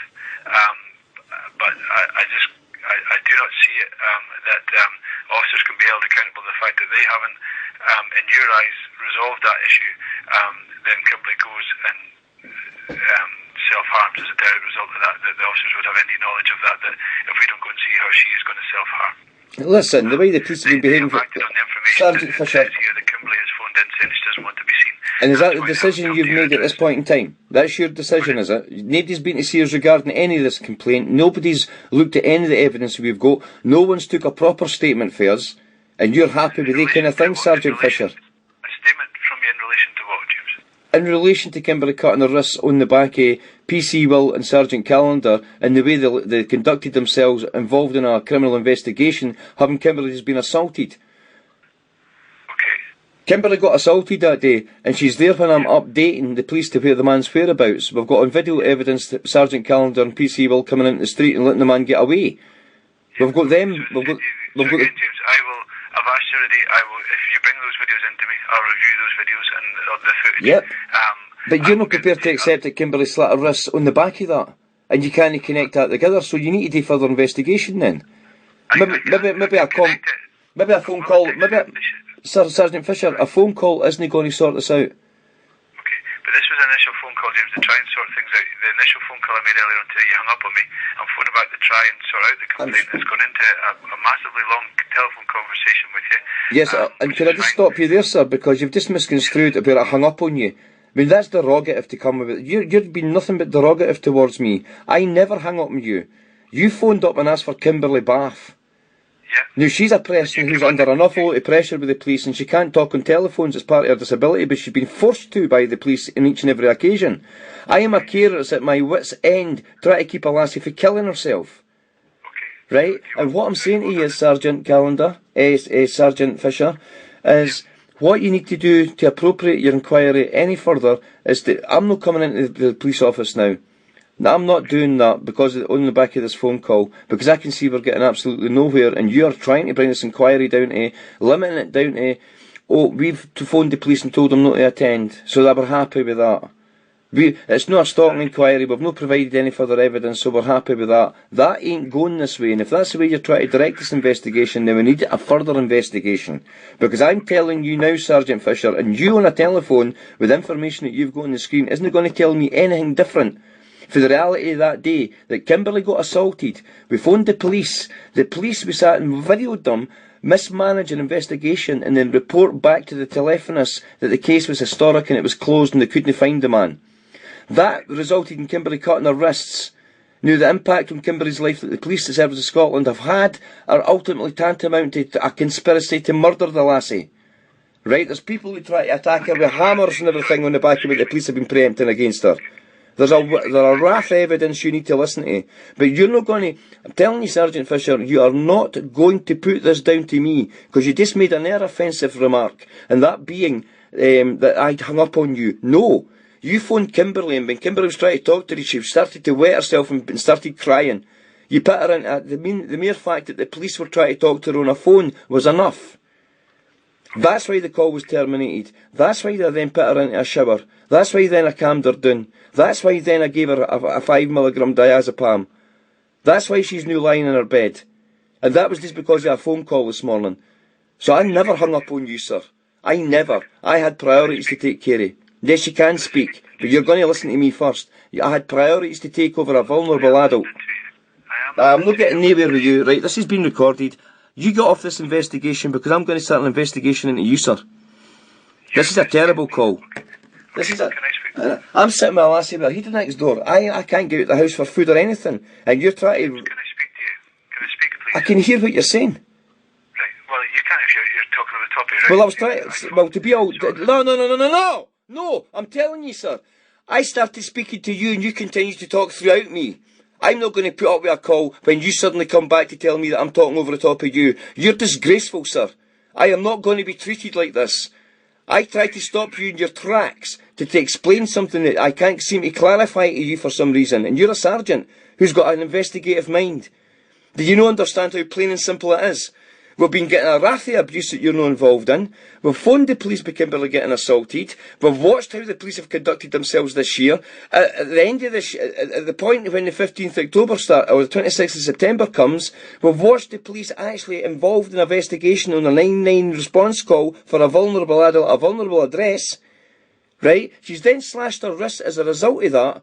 And you're trying to pop away by saying that I hung up the phone on you and that I'm the one that done this and that I'm the one... You stop blaming me for anything. I am doing nothing wrong. I am just having trouble reporting to you the facts before you scurrilously put an investigation that's now, that I recognise is now in a place where it's not been properly investigated, and you're completely incompetent to phone anybody up. Anybody who's in this situation and speak to them with a decorum and a manner and a sense of reasonableness and decency and take the complaint. You have ultimately blamed me on several occasions for the way this call is going, and it's not down to me, sir. You're a professional body phoning under the Telephone Communications Act, accusing me and alleging that I am doing things that I have not. Now, I am sorry that I have to come to this, and I am sorry that you've manipulated the situation to push my buttons that I've got to speak to you like this, but I am an angry man, sir. Just on the back of this call, because I believe you're now trying to cover up for PC Sergeant Will and PC Will and Sergeant Callender and the three constables that were here on the 15th. Right? Now, I'm telling you now, as part of your investigation, when you realise there's more police officers involved, you must write this up and pass it on, and that's what I'm asking you to do now. I am not going to be abused on a telephone by you anymore. You are not going to tell me I've done this and I've done that when I clearly haven't. I have not done any of these things. I haven't spoken over the top of you. I asked you for the time to speak because you were getting so confused in the situation that there was no clarity there anymore. I came back on the phone to clarify it and you continuously spoke through me. The recorder has picked it up, sir. And then when I do stop to draw breath, did you then want to say to me, well, you're constantly interrupting me and you're... How dare you? How dare you, sir? And I'll ask you get off this investigation and you don't call us back again. I'm telling you not to call her back again because you've abused your position and you've abused me under the Telephone Communications Act. This is a communications offence, sir. You have not got any right to accuse me as if it's 100% certain that I did this and you did that and I did this and I've done nothing other than call the police and deal with a shambles of an organisation who are guilty of persecution and torture by the state, who are guilty of conspiracy to murder. If you want to coin the people pedophiles and all this doing on their doorstep and premeditate people with mental health issues next door, premeditate drug dealers to come against us, and we're trying to get an inquiry into that, for you to come on this phone and say you're only dealing with the 15th and the 26th of September, maybe that's where this complaint process started. But as a result of today and the abusive nature in which you've spoke to me on this telephone, that being that you are writing things off, well, we can't deal with this and we can't deal with that, and it's you that told the police this and it's you... No, you need to look at this further, sir. You need to look into this further. Can I come back in just now then, James? It's a terrible way to speak to anybody. You are not framing this to let these officers off. Yes, you can in a second, sir. In a second, when I've finished, you can come back to me. right? You are not going to cover this up to make sure these police officers have acted on my information for they particular officers not to come near Peterhead Police as a whole because of the corruption the whole year. You're not going to write that off by me telling the telephonist, my very words, I don't want the Peterhead Police to attend the address, but I do require the Police Service of Scotland to be in attendance at a 999 emergency. My very words, on several occasions, to several telephonists, right? So, if you're going to write that off as you told the police not to come back and and we can't connect Kimberley's injuries up to... No, you do. And you must. And you better not cover this up. A vulnerable adult phoned a 999 call in. There was no response to that 999 call at all. It was written off as historic, was the words. And I don't care about it. This is unbelievable. It just goes on and on. But I'm going to deal with this call first to allow you to come back to me. The decorum in a telephone conversation, sir, is one speaks and the other one listens. That's the art of conversation. You've just accused me of talking near the top of you. And as I was trying to do was rectify the multiple sort of anomalies in what you've been suggesting to me. And you've repeated... Okay, sorry, right. So can I just come back to you then, and then we'll look to end the call, and then we can get on with what I'm going to investigate him. Is that okay with you? Yeah, well, it looks like we need to send a couple of your officers for the investigating team down to come down and take and view this evidence. Because I'm not leaving the house, and I'm not taking anything anywhere. Okay, right, James. So two seconds then, James. Let me just come back to you a little bit. Okay, so I'm not accusing you of doing anything. I was saying to you, you were speaking, and I was just trying to come back to you to answer some of the questions you had, and then obviously you've had a feral rant on me there, right? Fine, I can put up with that. That's absolutely fine, James. Well, I can't put up with it, sir, and I've not had a full rant at you. You've created the situation. Let me speak for a little bit just so we can be clear about what's happening and what I'm going to do for you. Is that okay? Without you ranting at me again. So, I came quite clearly... I'm not putting up with a call with that. Ranting at him. No, you can go and take a fuck to yourself, mate. I'm not ranting at anybody. You phoned me and upset me, and you're failing to sort of hear anything that I've got to say, and understand what your calls I've got to do. I understand what you need to do. You need to realise there's more police officers needing to be investigated in this. You need to pass this up. And after having had a look at the first report for the professional standards,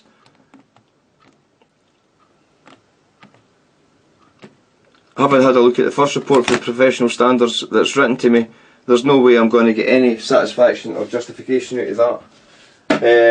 To be accused of being ranting and to be accused of being going on like that, I am extremely angry.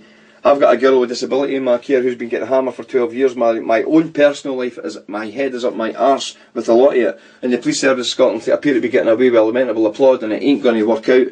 And then he wants to come back. If I can just come back to you, failing to listen to the extent of what I had to explain things to him. So therefore there's no clarification on what took place, which is basically you've got two bent cops that came down, covered up an assault in Kimberley, and wrote it up as historic. Wrote it up as there's nothing to see here, to cover their own backsides for the very people that's been preempted to come against us. And now we've got a Sergeant Fisher that would choose to want to sit and tell me all the things that you've just heard on this camera. This is an absolute disgrace. An absolute disgrace. An absolute disgrace. Just had a horrific phone call for Sergeant Fisher, who is supposed to be investigating a Sergeant Callender and that. The whole circumstance surrounds an assault that happened on Kimberley for somebody who was preempted to come against her. Now, this assault only takes place after we inform a PC, Lisa Will, that in fact we had been casing him for a number of months, and he was the guy who was actually giving us all the information. And PC Will then felt the need to go and spend 7 hours with the man and no investigate him. What takes place is we phone up 999, which should get an immediate response to somebody who has been marked up on the computer that an immediate response is needed. So it's on the computer, and the police have advised us of this, that it is marked up for an immediate response should we phone. So we phone the police on a 999 call on the 26th of September, nothing happens. What we do witness though is several police coming in and out the street and witnessing where the man is. What we have got is evidence of me continuously phoning up to report where the man is, and the police see him and do nothing about it. Then what we've got is a man being allowed to leg it for his house, and him then getting his door chapped by the very same police. We've got the very same police writing up that it's a historic offence. They've done their investigations and closed it because they couldn't find the person. When Kimberly witnessed this at the window, and everything that took place with the police, and right up to that point, and including that point, Kimberly slashed her wrist. It's the first time she's self-harmed in 10 years. But Kimberly slashed her wrist as a result of what she seen what was going on because she'd had enough. We've put in a complaint to Park, goes to the professional standards, and we've been through that before, and it's an absolute diabolical disgrace in the which we were spoken to and treated. We've got all the recordings of the past. What else we've got is the Sergeant Fisher, the investigating officer. So you've got a sergeant investigating a sergeant. I don't think that can happen. Also, in the process of the investigation, should it become apparent there's more than one police officer involved, and there's more, there has got to be remitted up to somebody else to investigate, and that tends to be the Procurator Fiscal, and he's saying that he's not going to do that, so he's not letting them involved in it, right? He's also saying that it's because I had said I didn't want the police back at the door as to why they didn't attend here. Where I've got the calls that says that I had said that the Peterhead police, because of the conflict of interest and the fact that they had premeditated all the abuses that were now suffering, the assault on Kimberley, it wouldn't be in their best interest for them to attend. Would want the Police Service of Scotland here for a different department. Back again. And he's basically trying to clarify a situation with me as to what the complaint's about, even though it's quite clear what the complaint's about. Straightforward, perversion of course of justice, attempts to defeat the ends of justice. He says he's not going to be looking into it that way, you know. Criminal conspiracy and acting in concert with other police officers and all the rest of it, he's not going to be looking at it that way. He's trying to talk to me in such a fashion. He was trying to date with Kim, but he was trying to talk to me in such a fashion that he just kept on talking at the top of me and misconstruing what I was saying. And you should hear the telephone call. He wants to come off that telephone call pleased with the idea that I've hung up on him. He tried to accuse me of hanging up on him before, where it wasn't actually me, it was Kimber that hung up the phone because she started greeting and stuff like that. I had a bit and says to him, I hung up the phone because that had happened. It wasn't actually what happened. Kimber just heard what was getting said and boom, she couldn't cope with it. And I keep trying to say for years and years and years, look, didn't phone Kimberly on the phones, but because they've got her on phones, they keep trying to keep it to Kimberly on phones. So I phoned back at 101 and get this guy to phone us back, and eventually he phones us back. And it doesn't matter how I speak to him. It doesn't matter how, in the most simplistic of terms, I explain what the complaint is about. He outright says, well, I won't be doing that, and I won't be doing this. And it makes it look like, and it dwindled, didn't he, that the reason that these things have happened is because I've said that I didn't want the police at the door. He's not looking at the criminal investigation of it the two officers done, and what they did do. And then he accused me of talking out of top of him, and then he accused me of different things that I had said. So, like, when it comes down to that, I had to ask for, and he kept on talking out of top of me. So I had to ask him, look, can you listen to what's getting said? I can communicate with disabled people out of the place, and I've got an ability to communicate, and I explain that to him, and I go for it again. And then he's talking out of top of me. You can hear him constantly talking out of top of me. And then when I did draw a breath and shut up, he goes, well, you keep him talking out of top of me, James. Where I actually had asked, look, can you please listen? Because the confusion that has been created in the phone call so far with the way you would like things to go, as opposed to the conflict, the interest, not the conflict of interest, but the conflicting parameters in which I'm reporting the crime, in which I need it to be investigated in. He's predetermining already, before he's seen any evidence of anything, that he is not going to be looking at what the officer's done. He's not going to be looking at anything else other than this is all born out a result of something that I've said. And he accused me of hanging up on him earlier on, before you hung up on me. You know, just an assumption. It could have been a break in the telephone communication. It could have been any number of 1,000 reasons as to why the call was terminated. But the reason the call was terminated because we had somebody phoning up and asking for Kim for the police early in the mornings.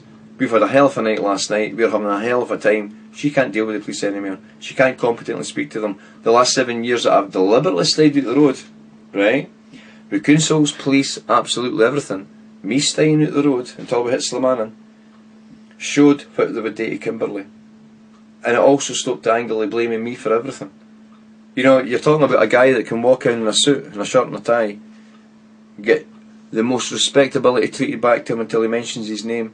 Then you've got two people in council counters trying to cause conflict and argument and try to terminate things as in I was the aggressive one, where I've only been polite and mannerable at each and every step of the way, all times, everywhere, and got a recording of it. Now that the police are trying to manifest and cover up here, this Sergeant Fisher is now trying to cover up the idea of the last 12 years because the police are well aware of it, because they're the very ones that's behind it. He's trying to speak to me in such a way and talk over the top of me, he's rude. He's not even nice, he's not got any telephone manner, and especially far short of something that you would expect for the Police Service of Scotland, phoning you up as a professional body charged with the legal authority to investigate crime. You know? All he's managed to do is get himself all the answers he needs to write a complaint. Well, I tried to inquire any further, couldn't go any further because of this. Now, the reason I hung up on him was because it was the last chance he had to try and listen to me. And then he accused me of going off on a rant and going off on that. No, he pressed the buttons. He aggravated a phone call. He breached the Telephone Communications Act. He's a professional body phoning up vulnerable people who have got complaints against investigating officers that aren't doing their job right. And he deliberately goes away from the point to explain to me, that's not what I'll be looking at. I'll be looking at, you know, I told him not to come back to the door. You're right, I didn't want any Peterhead police at the door. I didn't want, call them Peterhead police. No, they've fell off the officers. They're nothing but crooks. They're criminals. They're conduct themselves criminally. They're in breach of their employment contract. Whilst they're in breach of their employment contract, they're not covered by any level of insurance. They report this to the insurance company. Does the insurance company know that the Police Service of Scotland are committing a massive fraud on them? And I've got to put up a phone call like that. Unbelievable. Absolutely unbelievable. I can't speak too much about this. I'd like to do a competent thing about how I've just been spoken to, how I've just been treated, and how exacerbated I've become at trying to relate to him. Look, and several times he goes, so what the complaint is about is this, and each time he come up with a suggestion as to where his point was in the complaint, it was nothing to do with the things that I've just been repeating to you, and repeating to him, sorry, you know. It's almost like a wall of inertia and willful blindness through that Hale call, where he can come off a telephone call, and he was hoping to do this with Kimberly. Come off a telephone call, so my understanding of your complaint is they never got back to you. But the answer to that is James told them not to come back to you, and that's right, but without a full investigation into the telephone handling calls, and he says he wasn't going to get the screens for the telephonist, he wasn't going to do this and he wasn't going to do that. Then he's trying to suggest what the telephonists have told me is wrong. That's not what would have been said, it's just all doing the terminology. No, she was reading straight for her computer. The case was deemed as historic and it was deemed closed because they couldn't find anybody matching that description. When the description that was given to the police is not only the way he was dressed, but where he was and where he was exactly at that point in time. That succeeded in the police turning the corner to find him where exactly he was, where it has previously reported to them, and decided to let him go. Gave him enough chance to get away and then go to his door. So they could conclude the investigation. We went to the door, there was no answer, we didn't find anybody, the case is closed. And at no time at all was a response coming to the 999 call to take a statement to allow them to act. You know, then I've got a phone call like that today. These guys can't investigate themselves. They really can't. I'm not reporting Sergeant Fisher for that call today. And his investigatory process he's prepared to do and what he's not prepared to do and what he's not accepting at this point or at any point. He's just not going to inquire into these things that are major issues of Kim cutting her wrist as a result of the way the police have been treating her. And that's exactly what they're trying to avoid. And that's a phone call that explains the phone call that we just had, that I'm going to let you know here, that explains all of that. Wait and listen to this phone call. In order that we can transfer you to the right person or department, you now have the following 4 options. Please press 1 for lost property inquiries. For cut in.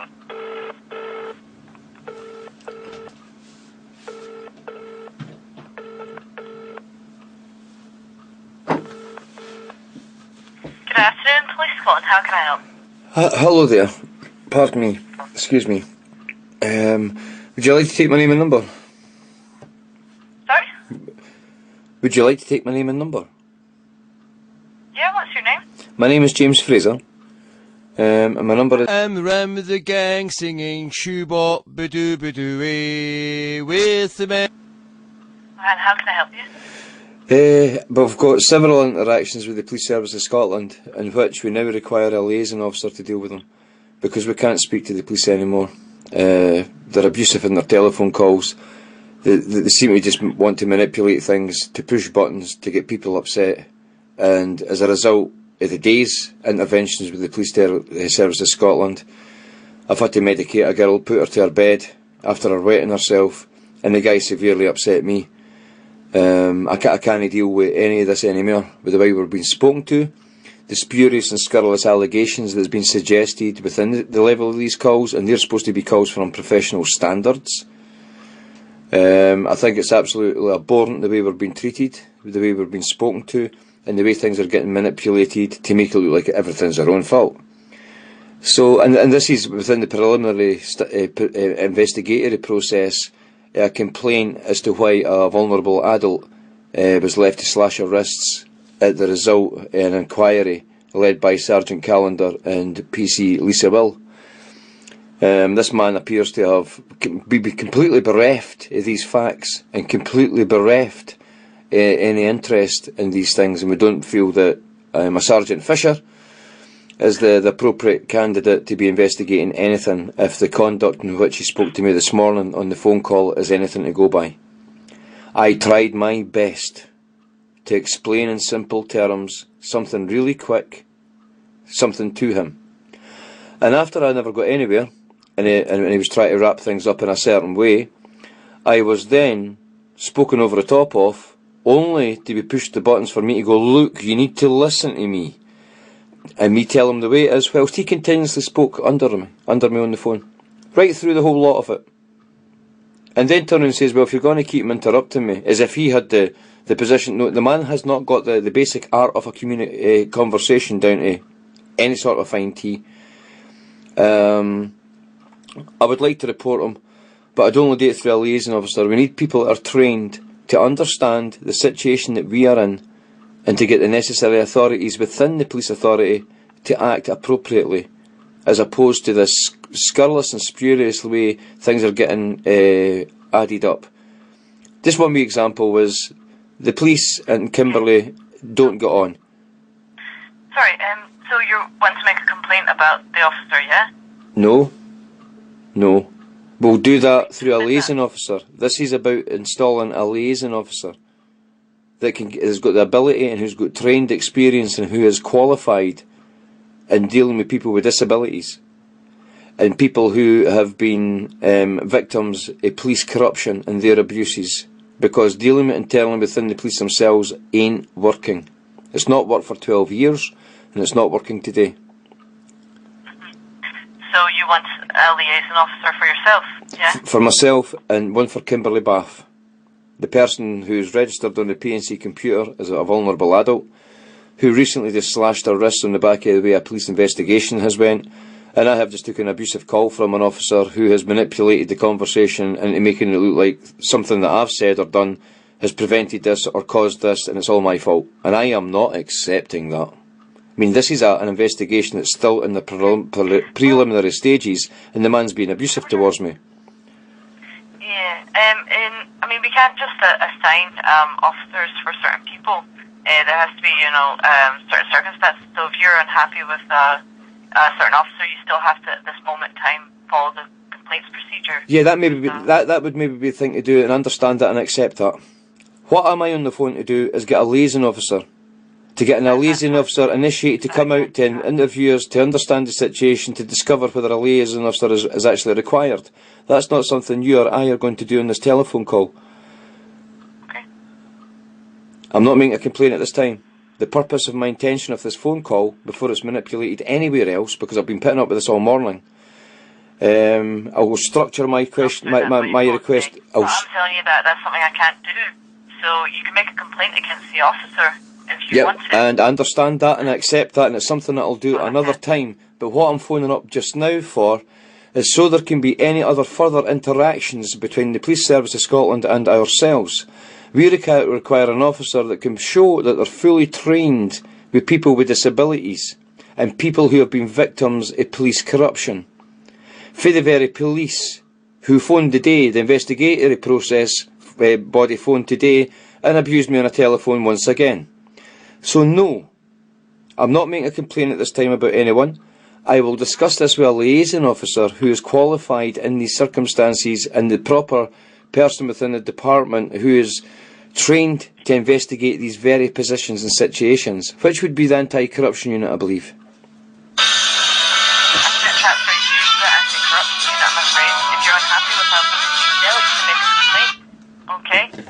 I'm afraid, you know the process and how to make a complaint, and I'm afraid I can't transfer you through to anti-corruption, and I can't assign you a specific officer to deal with you.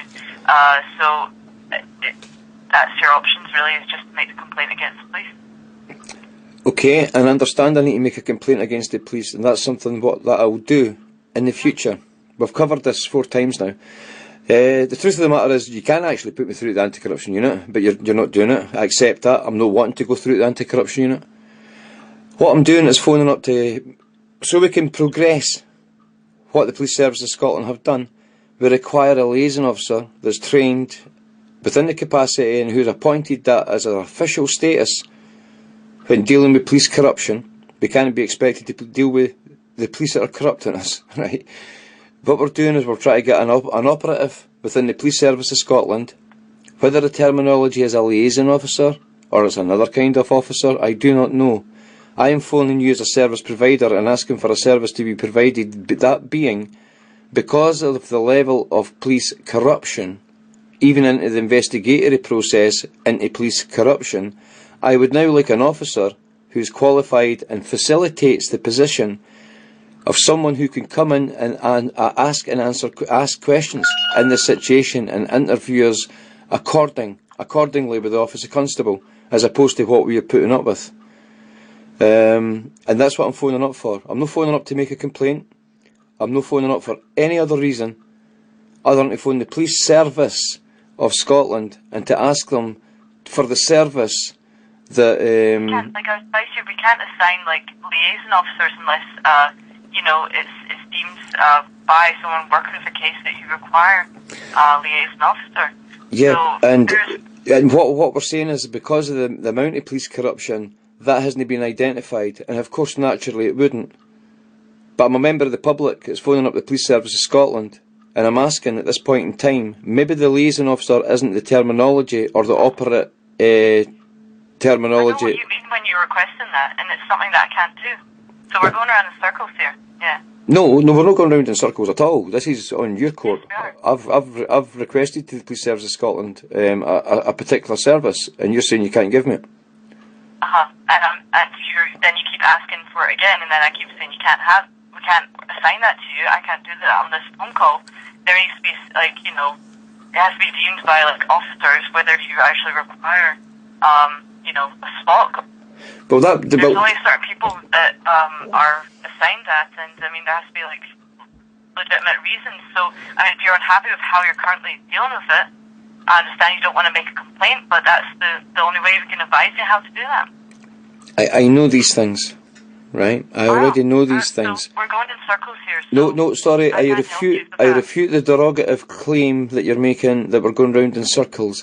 What's actually happening is I'm calling you for a particular point of the service to be provided. And what you're prepared not to give me that service because you say there's nothing that you can do. You can't phone a liaison officer until that's fantastic. Then go and do that. Go and do that. Do whatever it is you feel you need to do to provide the service for a liaison officer to be involved. I told you that that's something I can organise, and I'd advise you in order to, if you feel like you need a liaison officer, you can make a complaint against the police that you're not happy with how you're dealing with other officers, that you require a liaison officer, but I can't assign you that. So I'm afraid we are going around in circles, and we're on the phone call for 10 minutes. It is a shocking disgrace. It is. I'm a busy man. There's other things I need to be doing. I've got a wee girl that slashed her wrists in the back of all this, So there is other things I've got to do. I will refute the allegation that we're going in circles. I think I've phoned up a professional service body. the only one that's sort of legitimised in Scotland to be bringing these kind of actions and providing this kind of service, and you're saying that you can't do that. But what is it you can do to make sure that a liaison officer or the appropriate department is informed that I'm requesting one? So who is it that you're dealing with an incident right now? Is there a current incident that you're... We're dealing with absolutely every copper that's turned up at the door since March, and we're also dealing with the professional standards regarding an inquiry that went into a complaint that we can't follow up because we can't deal with officers. There's also a current... None of the officers that you're currently dealing with these complaints with are... Yeah, we can't deal with them. And the person that's been appointed, being a Sergeant Fisher, has called me up this morning, and I could use an awful lot of terminology and descriptions as to what I think of the phone call. But it was an absolute disgrace, and there's no way he was qualified or educated to deal with people with disabilities or to be able to inquire in such a way where he's not going to upset the victim of the abuse that's been going on for over a decade. So where you've got actually the police officers themselves failing to recognise the actual situation, we've got to get someone who's going to sit in front of us and not be called away in a 999 emergency, or is going to sit and has got the ability to communicate with a girl with disability. Because officers that we have are trained to communicate with people with disabilities. No, I would say that you haven't, because it hasn't shown here yet. A complaint that you can make. I understand that. I do. That's what takes us going in the circular movement. When you mention things like that, we go back in a circle then. I'm trying to move forward, and I'd like to move forward by asking, what is it you can do? What is it you can do? Forget everything I can do and repeating everything that I can do. I can't assign you. Assign, that's the terminology there. You can't assign me this, right? I'm not wanting you to assign. Maybe that your position is you can't. But me phoning you up is the first point of communication between myself and the police. Just hold a second. I'll see if there's anything else anyone can do next. Just when I was getting to my point to explain it in brief terms, she was off the phone. So we've got the same problem here, and it's all in the back of the name and the phone number. So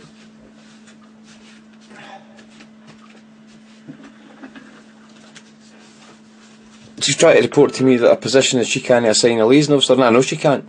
But she's my first point of contact. We contact the Police Service of Scotland, and they're an agency that has been given the legal charge to deal with these things.